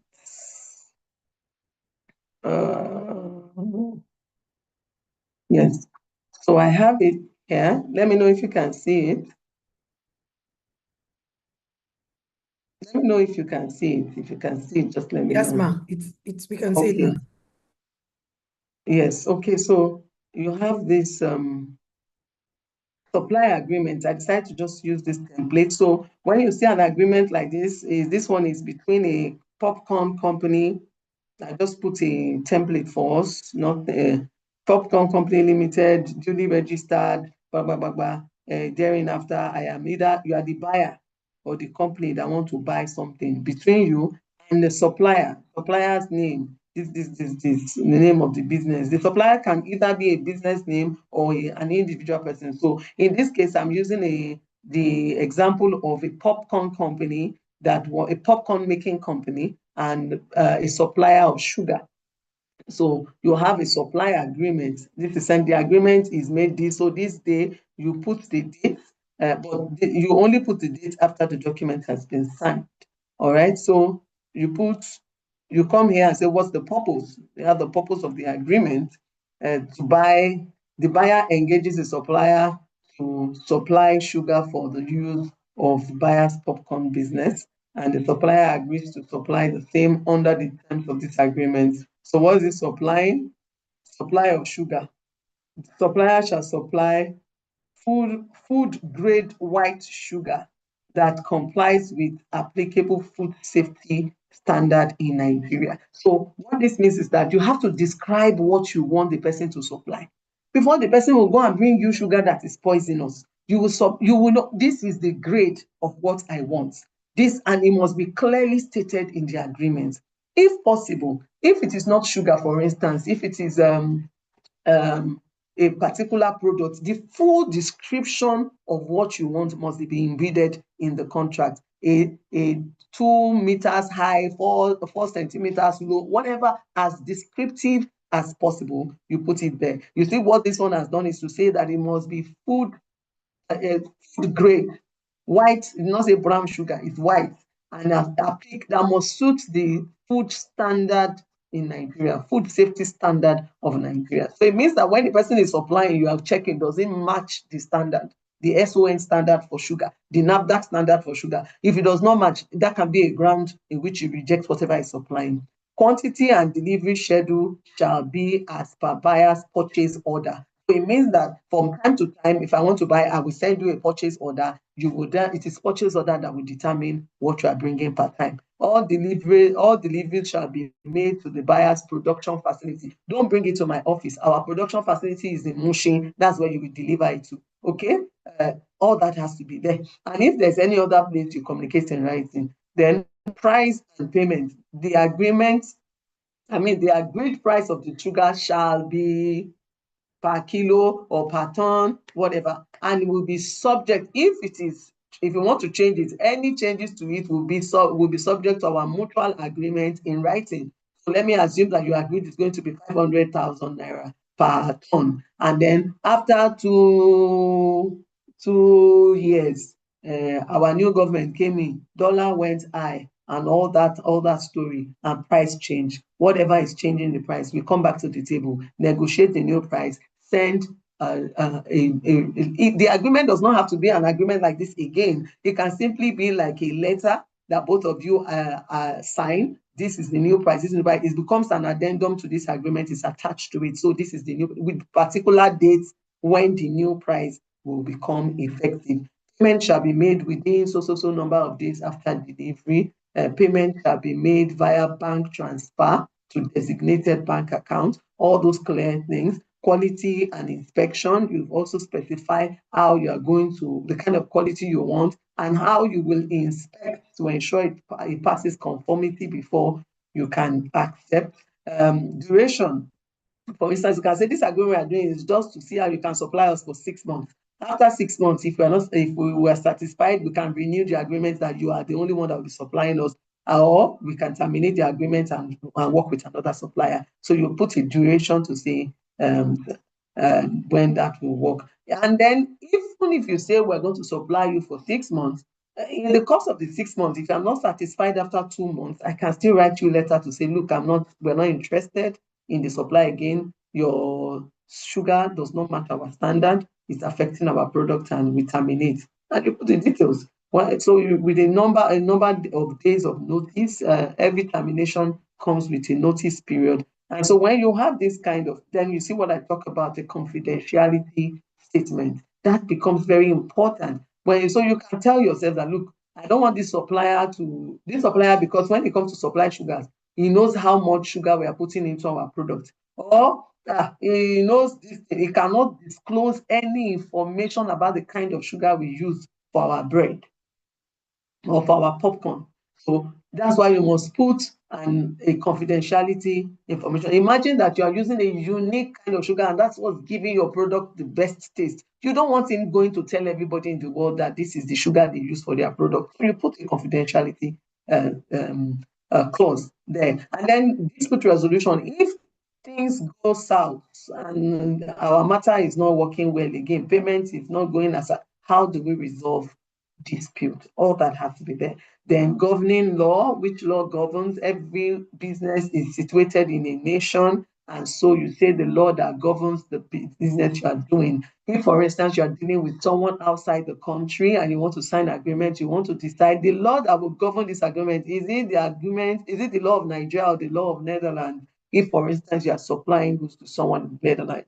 So you want to determine the law of the nation that will govern your transaction. Very important. And then finally, entire agreement, you have to also conclude that this agreement supersedes any other prior oral conversations or even written agreements that we've done before. This helps to say that this is the final document that will govern what we are doing. And then both companies sign off while having their designated officer to sign the agreement. So basically, that's what an agreement looks like. And some of them may be a bit more detailed,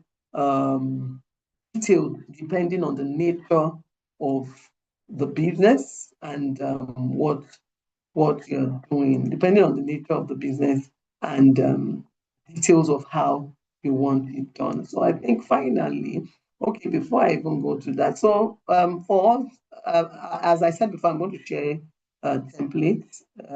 If you go online, there you'll find some legal clinics, you find online contract tools that can help you. But remember, every time you use that, always ensure you have someone who can review. Some of those online contracts are based on the laws of another nation. You want to be sure. And if you are using AI, because I know that's the reality of today, you're using AI is too will still tell you, please consult your lawyer and be sure that you're doing the right thing. Okay, so that's it. For us here, part of what we do is we also offer this legal clinic for those who have our book. So part of what we've done, I think it was read in my bio that I've written some legal books for business owners. Part of what we do is for those who buy our books, we have opportunity to be able to address some salient things that you have challenges with and guide for a short period after purchasing the book. And we also offer special retainers that can suit your business and suit your current state of finance. All right, so in conclusion, what have we talked about today? We've talked about the legal structure, the need for you to register the right business so that your business will not only be successful, but will also be sustainable. Remember that if you are not registered, the business ends with you. The business cannot be passed on to anyone. Some of us are running schools, you are running businesses that actually should outlive you. And besides, I am sure part of the things we are thinking of and we should think of as women is think of legacy.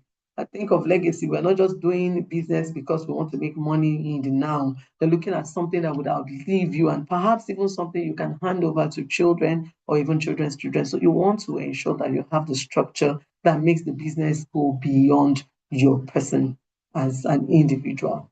Again, we've talked about the fact that we must consider legal agreements.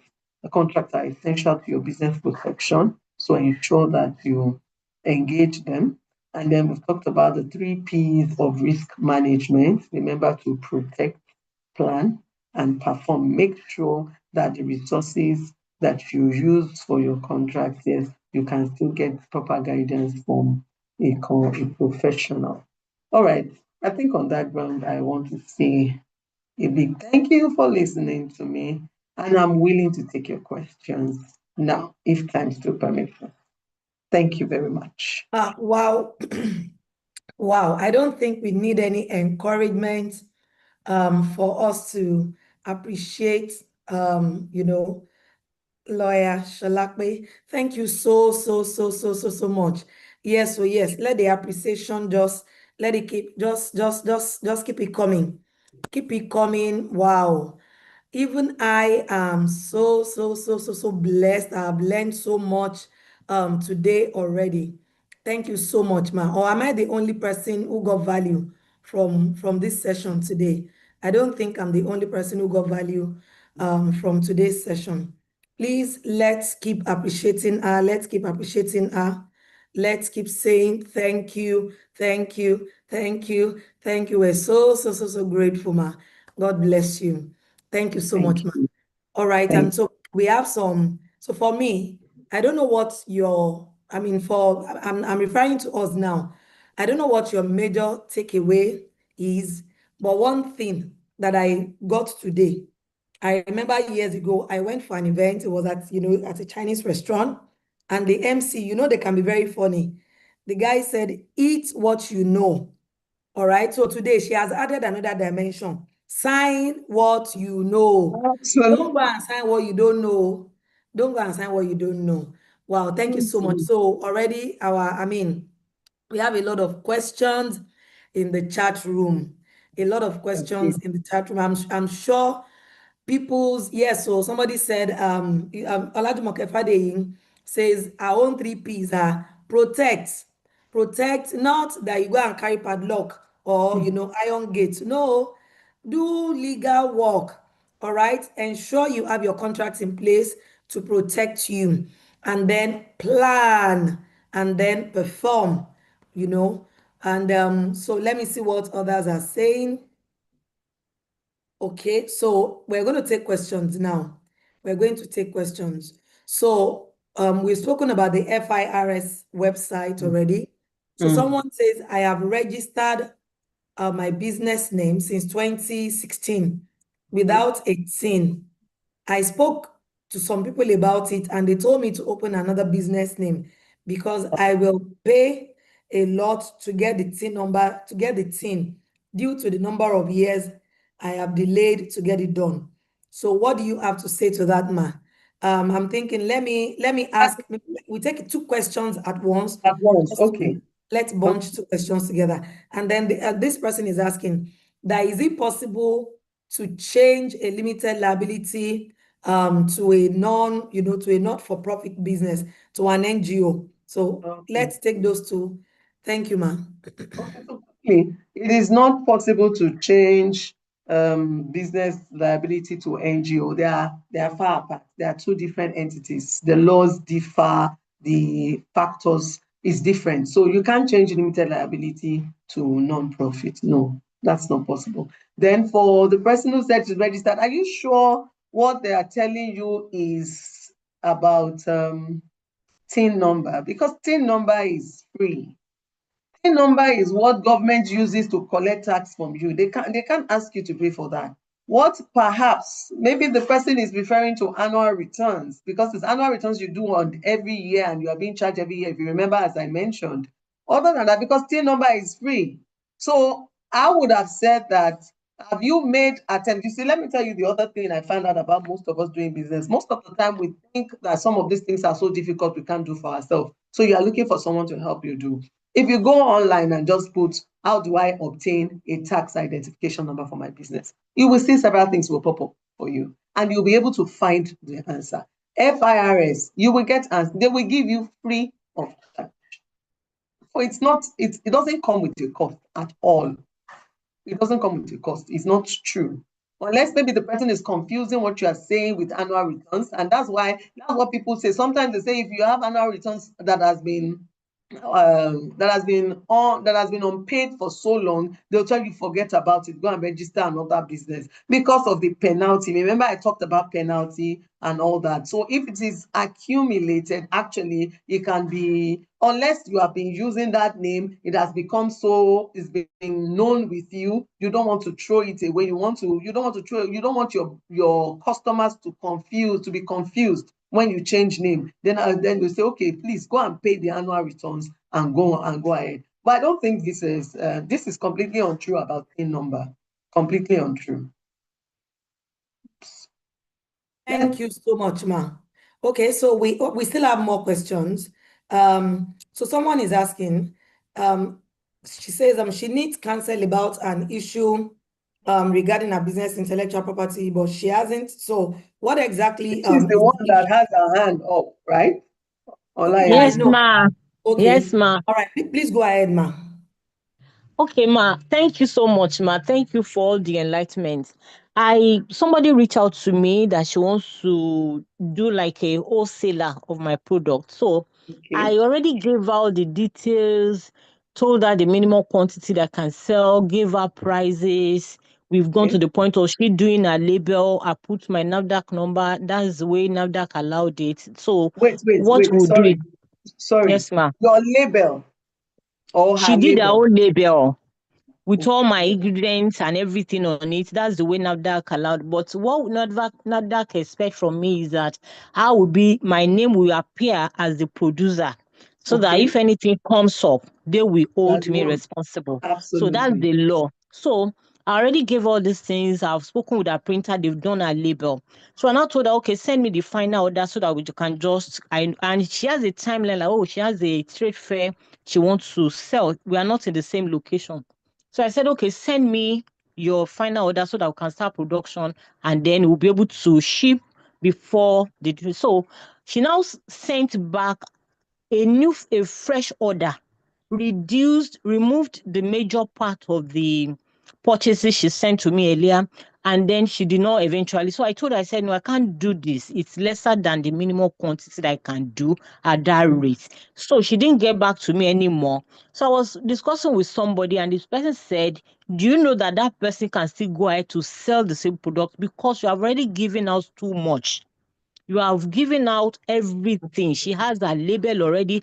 Even if she's running the business with that label, you You will cannot not know. know.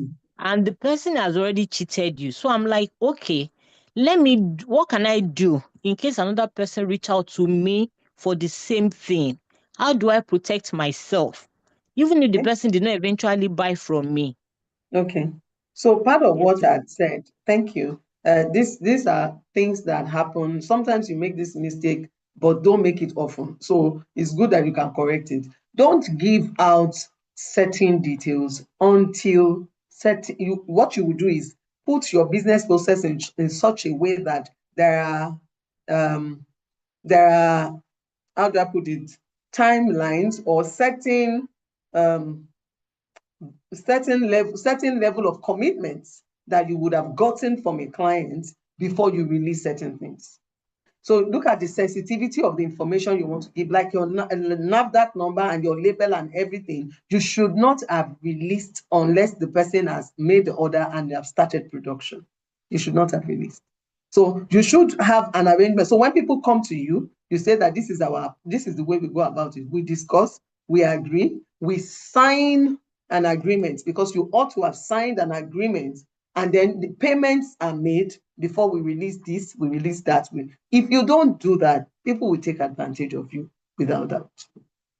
So you need to, like I was giving an example of that client that sows in Aba. The way you would specify everything, you commit financially before they begin. The only thing they did was to sow a sample and send you, and then confirm that this is what we want. The moment you agree, including okay, she supplied the fabric and then she gave them the design. They sow a sample and send to her. She's okay with it, then you sign every other thing before they commence work and pay. and pay and pay. You have maybe even say that the person should pay certain percentage before you can release some information. Otherwise, you have people come around, get your information and go. So ensure that you have a documentation that has both your detail of step by step of what they need to do. Have a draft agreement of SLA. That's what we call a service level agreement. A draft agreement for them to sign and say this is the quantity. Once they agree and they have signed, before you release, money is paid. This is there, and then you now release information. So that's what was missing. So just rearrange how you do the business and what you are going to give them first, and then create your legal documents that they will sign before you proceed. Okay, ma. Thank you, ma. Thank you so much, ma. Thank you so much. I hope every other person who has issues in that area, we also got value as well. Okay, so someone says, what documents do I need to have in place when collaborating with people abroad or with clients, outside of Nigeria? And then, is it possible to trademark a product? Can I trademark a Absolutely. product? Thank you, ma'am. Absolutely. Products must be trademarked. Must. It's not that is it possible. That's why you see that for people who are, whether you are bringing in a product into Nigeria or you are bringing a product, you are taking a product outside Nigeria, trademark is a requirement. Is a fundamental requirement. So you can trademark your product. Just know what category of doesn't even matter. By the time you speak to a consultant, they will tell you what category you are going to be registering. Just name the product, come up with your design, the logo, whatever you want, the name and the pattern on it. You will create that design because that's the design that will be registered and will be registered as owned by your company. Then what documents do you need to collaborate with people outside the country? Very important, very important. I think the first level of engagement is to be able to say, like, for example, the lady that just shared now, talk about what are the things that they need to do to engage with you. For instance, maybe depending on what you are selling, I don't know what it is you're doing, but depending on what it is, you must have a brief overview of what you are doing and how you do it. So if you are engaging with them, a service level agreement is very important. It's one of the fundamental documents that you must have when you are dealing with people, because what it does is a service level agreement talks about how are we going to engage. So I will send this to you, you will send this to me. I will pay this on Monday, you will pay this on Tuesday. It captures everything that relates to that particular engagement you want to have with that person. So it's important. And then when you're dealing with people abroad, if it has to do with products, you want to ask about the acceptability of your products over there. You want to ask because you want to be sure that your products suits the standards, so that you don't start shipping and then they tell you that all your products have been held down at the immigration because it did not fit certain standard. I hope you know that when it comes to cross-border transaction, there are a whole set of other rules that are involved. The other day, one of the things that I facilitated some cross-border transaction between West Africa and East Africa, and there's another gamut of laws that relates to when it deals with dealing with transactions across border. But if it is just some of depending on, as I'm saying, I'm cautious because I don't know the kind of business you do. But depending on what you do, if it is, I'm sewing, I see a lot of us do that. I sew, I send abroad. I have some products, I sell kuli, I ship abroad. You want to sign up clear agreements on how you are going to deal. You need to. So part of it will be you want to protect your trademark. In your agreement, you want to know whether you are selling in your name or they will be selling in their name. I love what the example Ms. Olayemi also mentioned to us. She had somebody, she's producing, but they are selling with their own label. Those ought to have been agreed clearly. And why? How would you be doing that? They're selling with their label, and it must be clear. All that must be clear in a document. All that has been. I think you are raising your hand because you want to give context to the question, right? Yes, ma. Okay. Please go ahead. Okay, ma. My name is Yemi Adioshun. and I'm a holistic nutritionist. So I asked the question because I've had opportunities where people would reach out to me abroad and ask that I collaborate with them on certain things. Then I also have some clients also, and but I've had instances where sometimes my clients don't follow the regimens or advice that I give. So I that was why I asked the question that So are okay, you selling a product or a service? service ma. Service, and then I have products also, but service mainly right now. I'm Okay, talking about this. service. Yes, ma. Okay. So the question really is what type of contract do I need in place for people reaching out to me to collaborate with them abroad, and then the clients also that I have outside of the country, how do I Mm. safeguard myself in terms of the So, contracts? in doing services, I am presuming that you say holistic nutritionist. That means you give guidance to people as to what to eat or how to use certain food. If that is the case, you always, if you notice, even doctors will tell you they will never give you 100% assurance of anything they're doing. Why? They leave a clause to protect themselves, just in case things don't go the way we expect it to go. And there are factors that may be outside your control, in which case you then must put it clearly that if you don't follow my advice, this, I will not be held liable. I will not be held liable for so these are details that must be captured in your service level agreement. It's still your service level agreement. It's just that the details you will have to put in there will be a function of the kind of business you do. And then you have to look at the procedure, your business process. And then this is why in that kind of document, you need to consult a lawyer, because we then say, what do you do? How do you do it? Then we then be able to factor in clauses that protects you while you're doing the business. But as far as collaborations are concerned, you want to have a clarity when you're looking at collaborations is what are you bringing to the table? What am I bringing to the table? What do we want to do? What's the project? What are we collaborating on? What are the terms? What will you be doing as a party? What will I be doing as a party? Those are the basic things. And then you have your collaboration, your partnership agreement, or you call it a joint venture agreement, depending on the way, the detail of how you are collaborating. I hope Thank that you so helps. much, ma. Okay, so we have another question from Nkechi.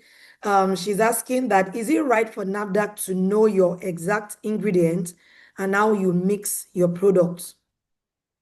Is Yes. it right for NAFDAC to know your exact ingredients and how you mix your products? That becomes normal because they are a regulatory body and they are there to check standards, to check that you are compliant and all that. So if for so long as it falls within their regulatory responsibility and they are doing it officially, it is right. It's right because that's how they can guarantee that you are giving the right product. Another question from We have another question. Someone, can you imagine talking about signing what you know? Someone says, yes, so sign what you know. I signed what I didn't know the last time, and I learned in a very hard way. Wow. Sorry, but at least thank God you've learned your lesson and you've learned what not to do next time. Wow. Okay. So someone is asking Nkechi. Okay, so she still wants to know why NAFDAC requires that you produce in their presence. That, is that right? I think she feels like it's a violation and maybe an intrusion. Maybe they are overstepping their bounds and all that. So how then do you protect your trade secrets if you have to produce right there and then in their presence? It depends on what you're doing. I don't know completely the operational rules of NAFDAC, so I may not be able to speak categorically to whether it is right or wrong to produce right there where they are.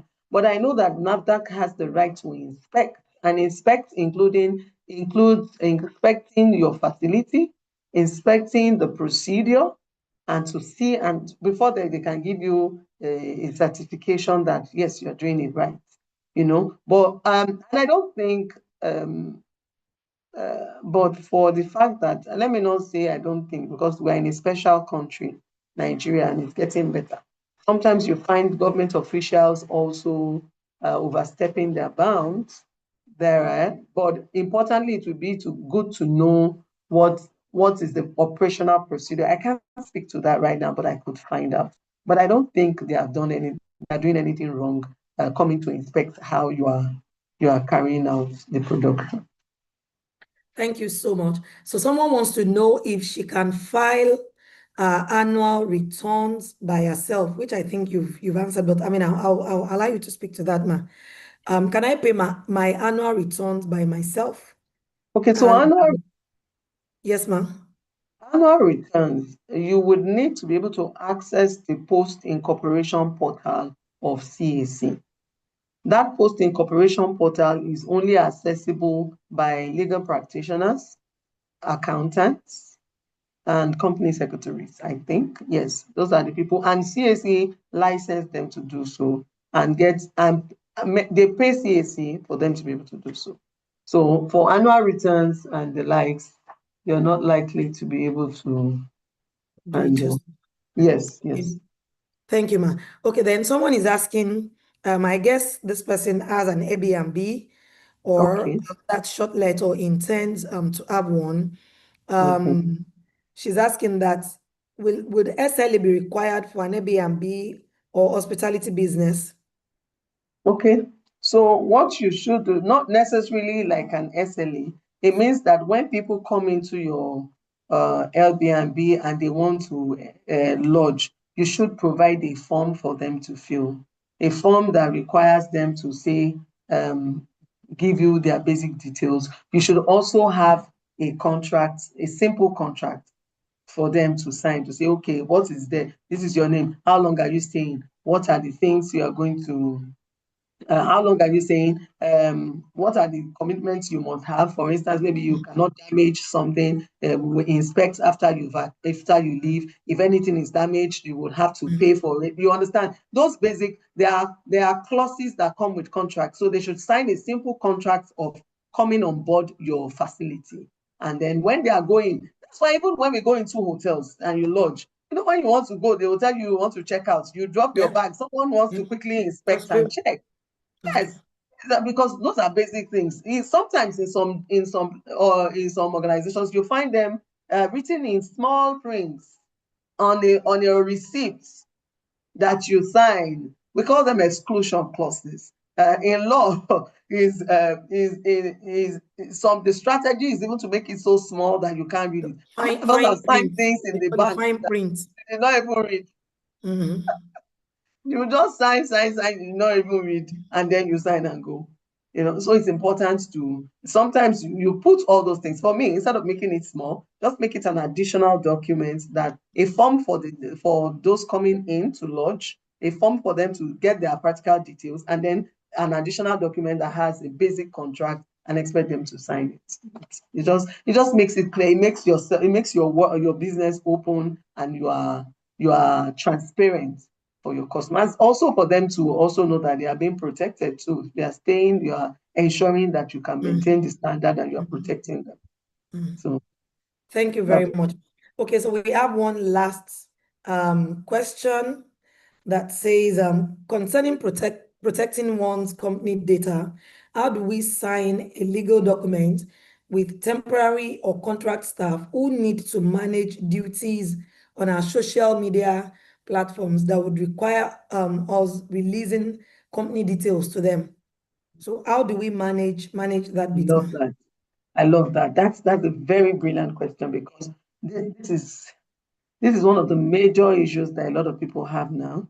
That we engage people that are not full-time employees, right?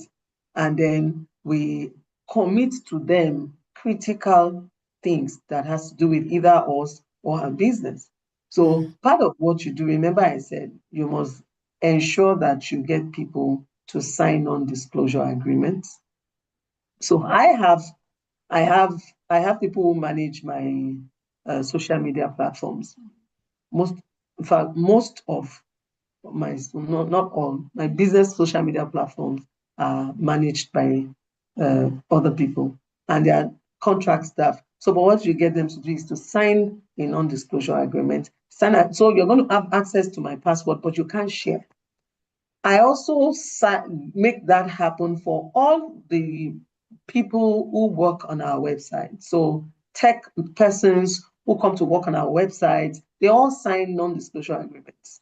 You sign agreements to say this, we will not, anything that has our passwords, our data, you cannot share. And okay, maybe let me not say.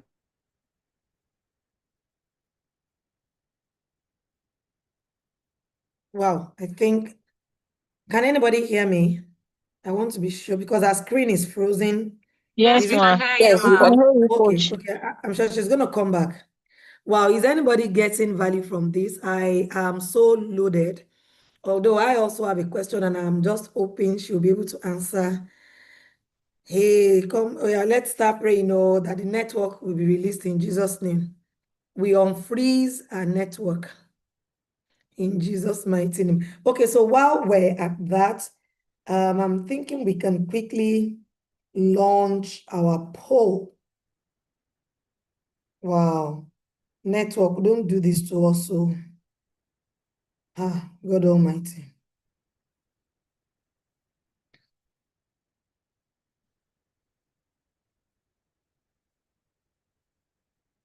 Okay, okay, she's back. Thank you. You are Yeah, muted. yes. We're going to come to your house, come and do prayer I chain. said the network is telling me to round up Ah, my.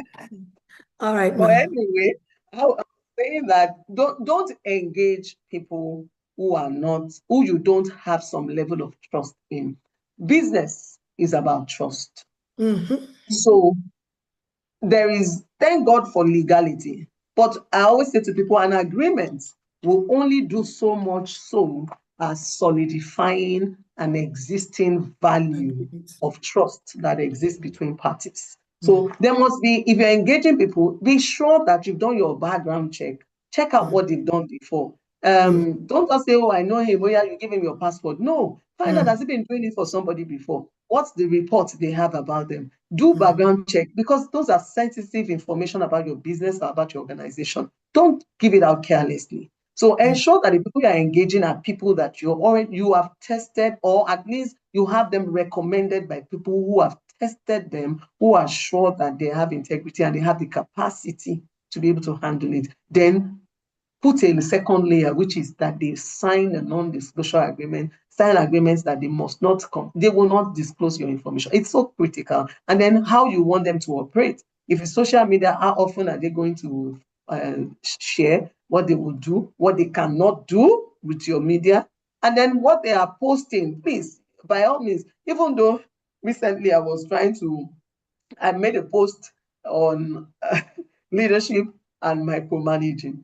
And my assistant who did the post, the design and all that, and I said, oh, this is beautiful. I like this content. I said, okay, let me ask you, do I micromanage or I lead? I said, I want your honest um, feedback. So she started laughing, and then she was okay, she gave her comment, and I was like, okay. But why I thought so is that sometimes in a bid to say you don't want to micromanage, you also don't want to jettison the responsibility for checking and be sure that people don't go outside what you've asked them to do. So part of it is put measures to still be able to check.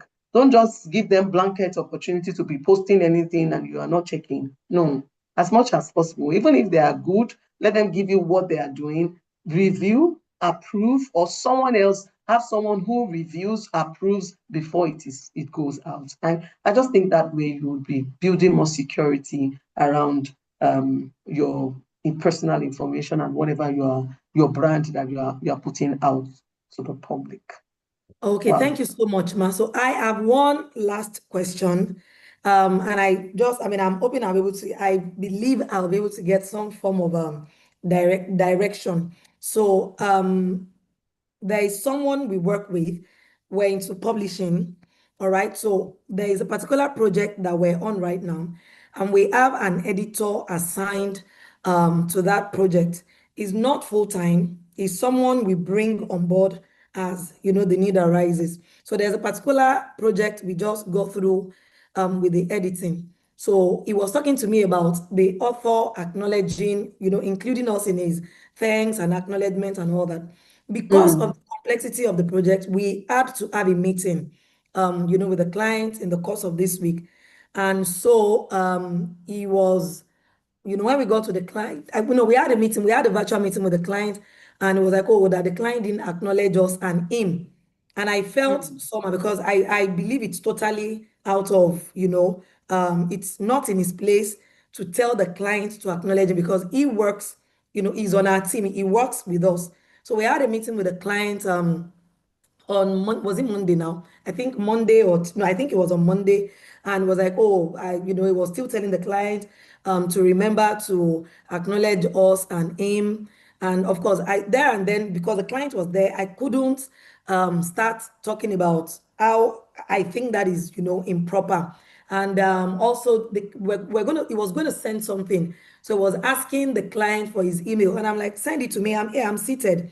You don't ask the client, for his email. You've been working with us all along. The only reason why you have access to this client is because you are working on our team. We brought you on board. You have, a relationship with us and all. So I want to ask, number one, am I overthinking? And then how, because he's one of our best and he's one of the best editors we have. So how do we, and then he's also male. And don't forget, I'm a female, I'm female CEO and all that. So how do we Okay. manage that? Because now I think that it's important to introduce a contract.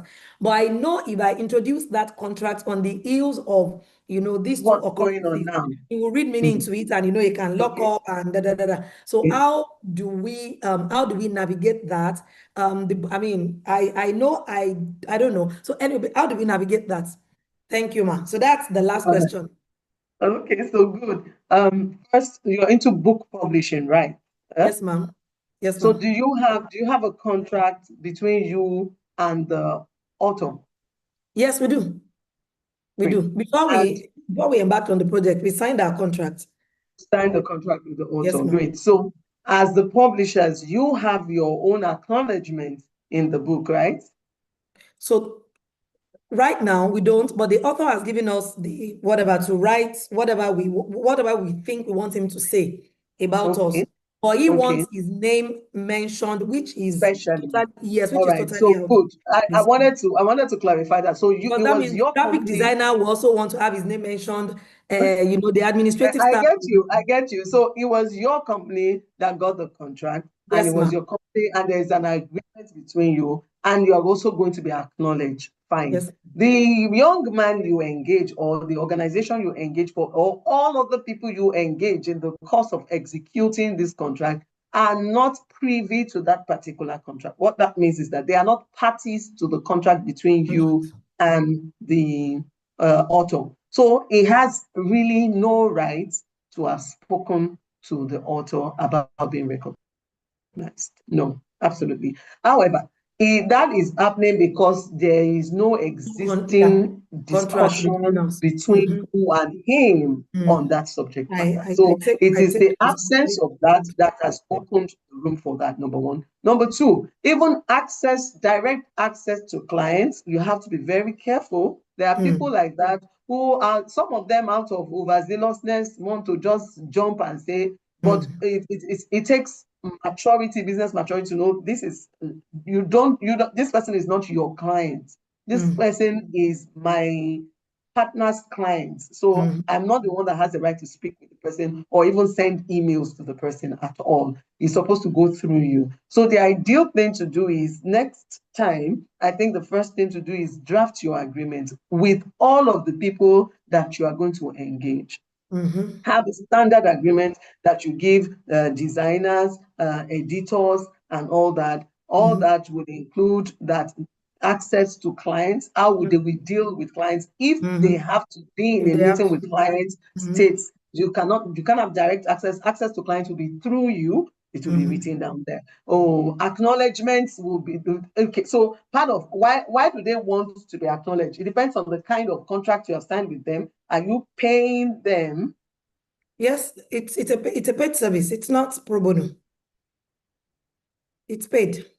Okay, so in the payment to them? Did you sign an agreement that they will be acknowledged? So that is part of No. what you must do in your contract with them. You must clear the issue of acknowledgement, because really, people who work on books and resources like that they thrive on being acknowledged that, okay, we were worked on this book. They also want to refer to this book written by so we did the editing and all that. So when I published my book as well, I had to put the names of the editors, but that's because I engaged one person. I don't know whether that person engaged several other people. I don't have a business with who he engaged. It's the person who I The engaged that company. I acknowledge. Absolutely. So you need to have that clearly stated, spelled out in an agreement before you engage them. But however, as the situation is right now, I think based on the relationship, I wouldn't know how long you've been working with this person and how important this person is to your subsequent work.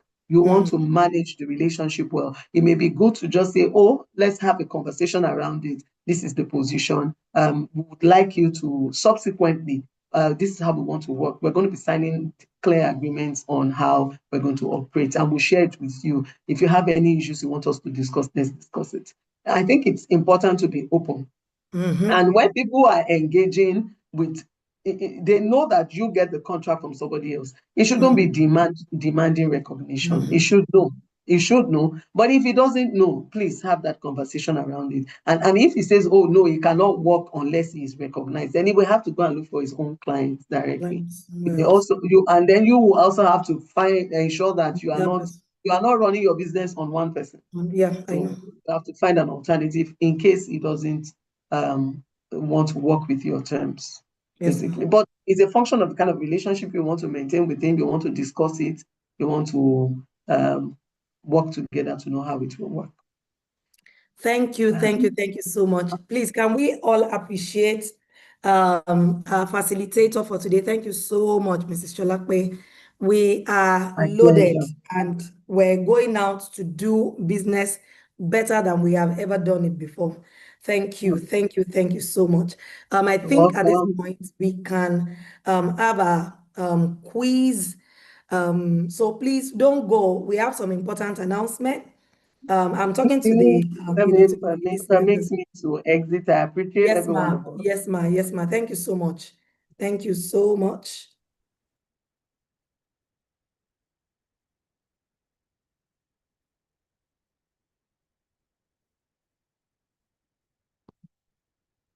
Please, can we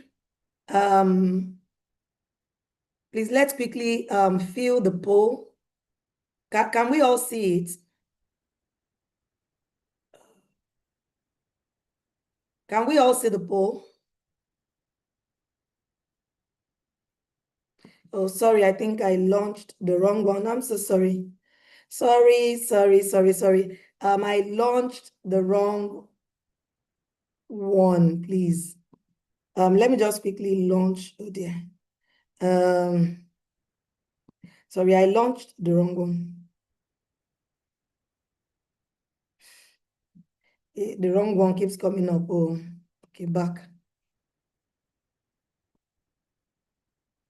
Okay, so I've launched the correct one. Please, can we quickly fill this? Let's not run away. Oh, all right, thank you. Let's just quickly fill it. It's just 2 minutes and we're done. Just 2 minutes, and we are done. Okay, nobody has done anything yet. Oh, 0 of 29 participants, nobody. Please, can we fill the poll? Thank you. Can we see the poll, please? Thank you. Okay, just one person, oh, just one person so far. Where are others? Oh, let's quickly fill it. Oh, three people. Let's go. Let's keep it going. Thank you. Great. 5 people, 6 people, 7. Great. 8. Fantastic. I'm clapping. Oh, I'm clapping. Yes. 9. Great. Let's keep it going. 10. Thank you. 19 more people. Let's go. Fantastic. 12. 13. All right. 14. Great. Awesome. Let's keep it going. 15. Thank you. Please, we want to ensure, let's ensure every one of us feel it. Great. We have 18 people now. Great. 18. Let's go. 11 more to go. Let's go. Thank you. Let's not stop at 18, no. Oh yeah, let's 19, 10 more, 10 more, 10 more. Awesome, awesome, awesome. Awesome, awesome, awesome. Let's keep it going. Let's keep it going. 19, 19, 19, 19, 19. Let's go, let's go, let's go, let's go. Oh yeah, let's not stop. Oh yeah, let's go, let's go, let's continue. 20, fantastic, awesome. We're great. 21, awesome, just 8 more. Awesome, awesome, awesome, great, great, great. 21 people, 21 people. Let's continue, please. Let's keep it going. 21, oh yeah, 7 more people to go. 7 more, 7 more, 7 more. Oh yeah, where are we? Oh, where are we? Where are we? Let's do this. It's to help us serve you better. Let's keep it going. So while we're filling the poll, I want to just ginger us up concerning next week. I'm sure many of you were not expecting the fire we brought today. So next week is going to be hotter than fire. So make sure you have your writing materials and everything ready. And then the alumni dinner, we're planning big. So go and start preparing your TEDC alumni dress. What are you going to look like? Start curating your look. Get is it your mood board or your vision board or whatever it is, start curating your look, your weaves, everything. But that's after you've paid for your ticket, shall. It's going to be, in a very prestigious place in Lagos. So let's ensure that all of us are there at, the dinner. I look forward to seeing us all again next week. 22, great, great. Let's do it. Okay, okay, so somebody's asking how much the dinner is. We're going to send the message, but I think I can confidently confirm, except my GM says otherwise, 65,000. But of course, we're going to pass the information across to us, and the payment the payment details will be sent soon. Stella says she can't see the poll. It's people have been feeling it. 22 people done. Let's have the remaining 5 people fill their own, and then we can call it a day. We have 2 more minutes. This is 6:28. By 6:30, we're going to shut down. Thank you, thank you, thank you so much, everyone. I look forward to seeing us all next week. Thank you, thank you. Oh yeah, where are the others? Where are the others? Where are the others? All right. Thank you so much, everyone. Have a fantastic Thursday. God bless you. Bye.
nǹkan tẹ́ máa tà kẹ́ jẹ́ kí n máa lọlé.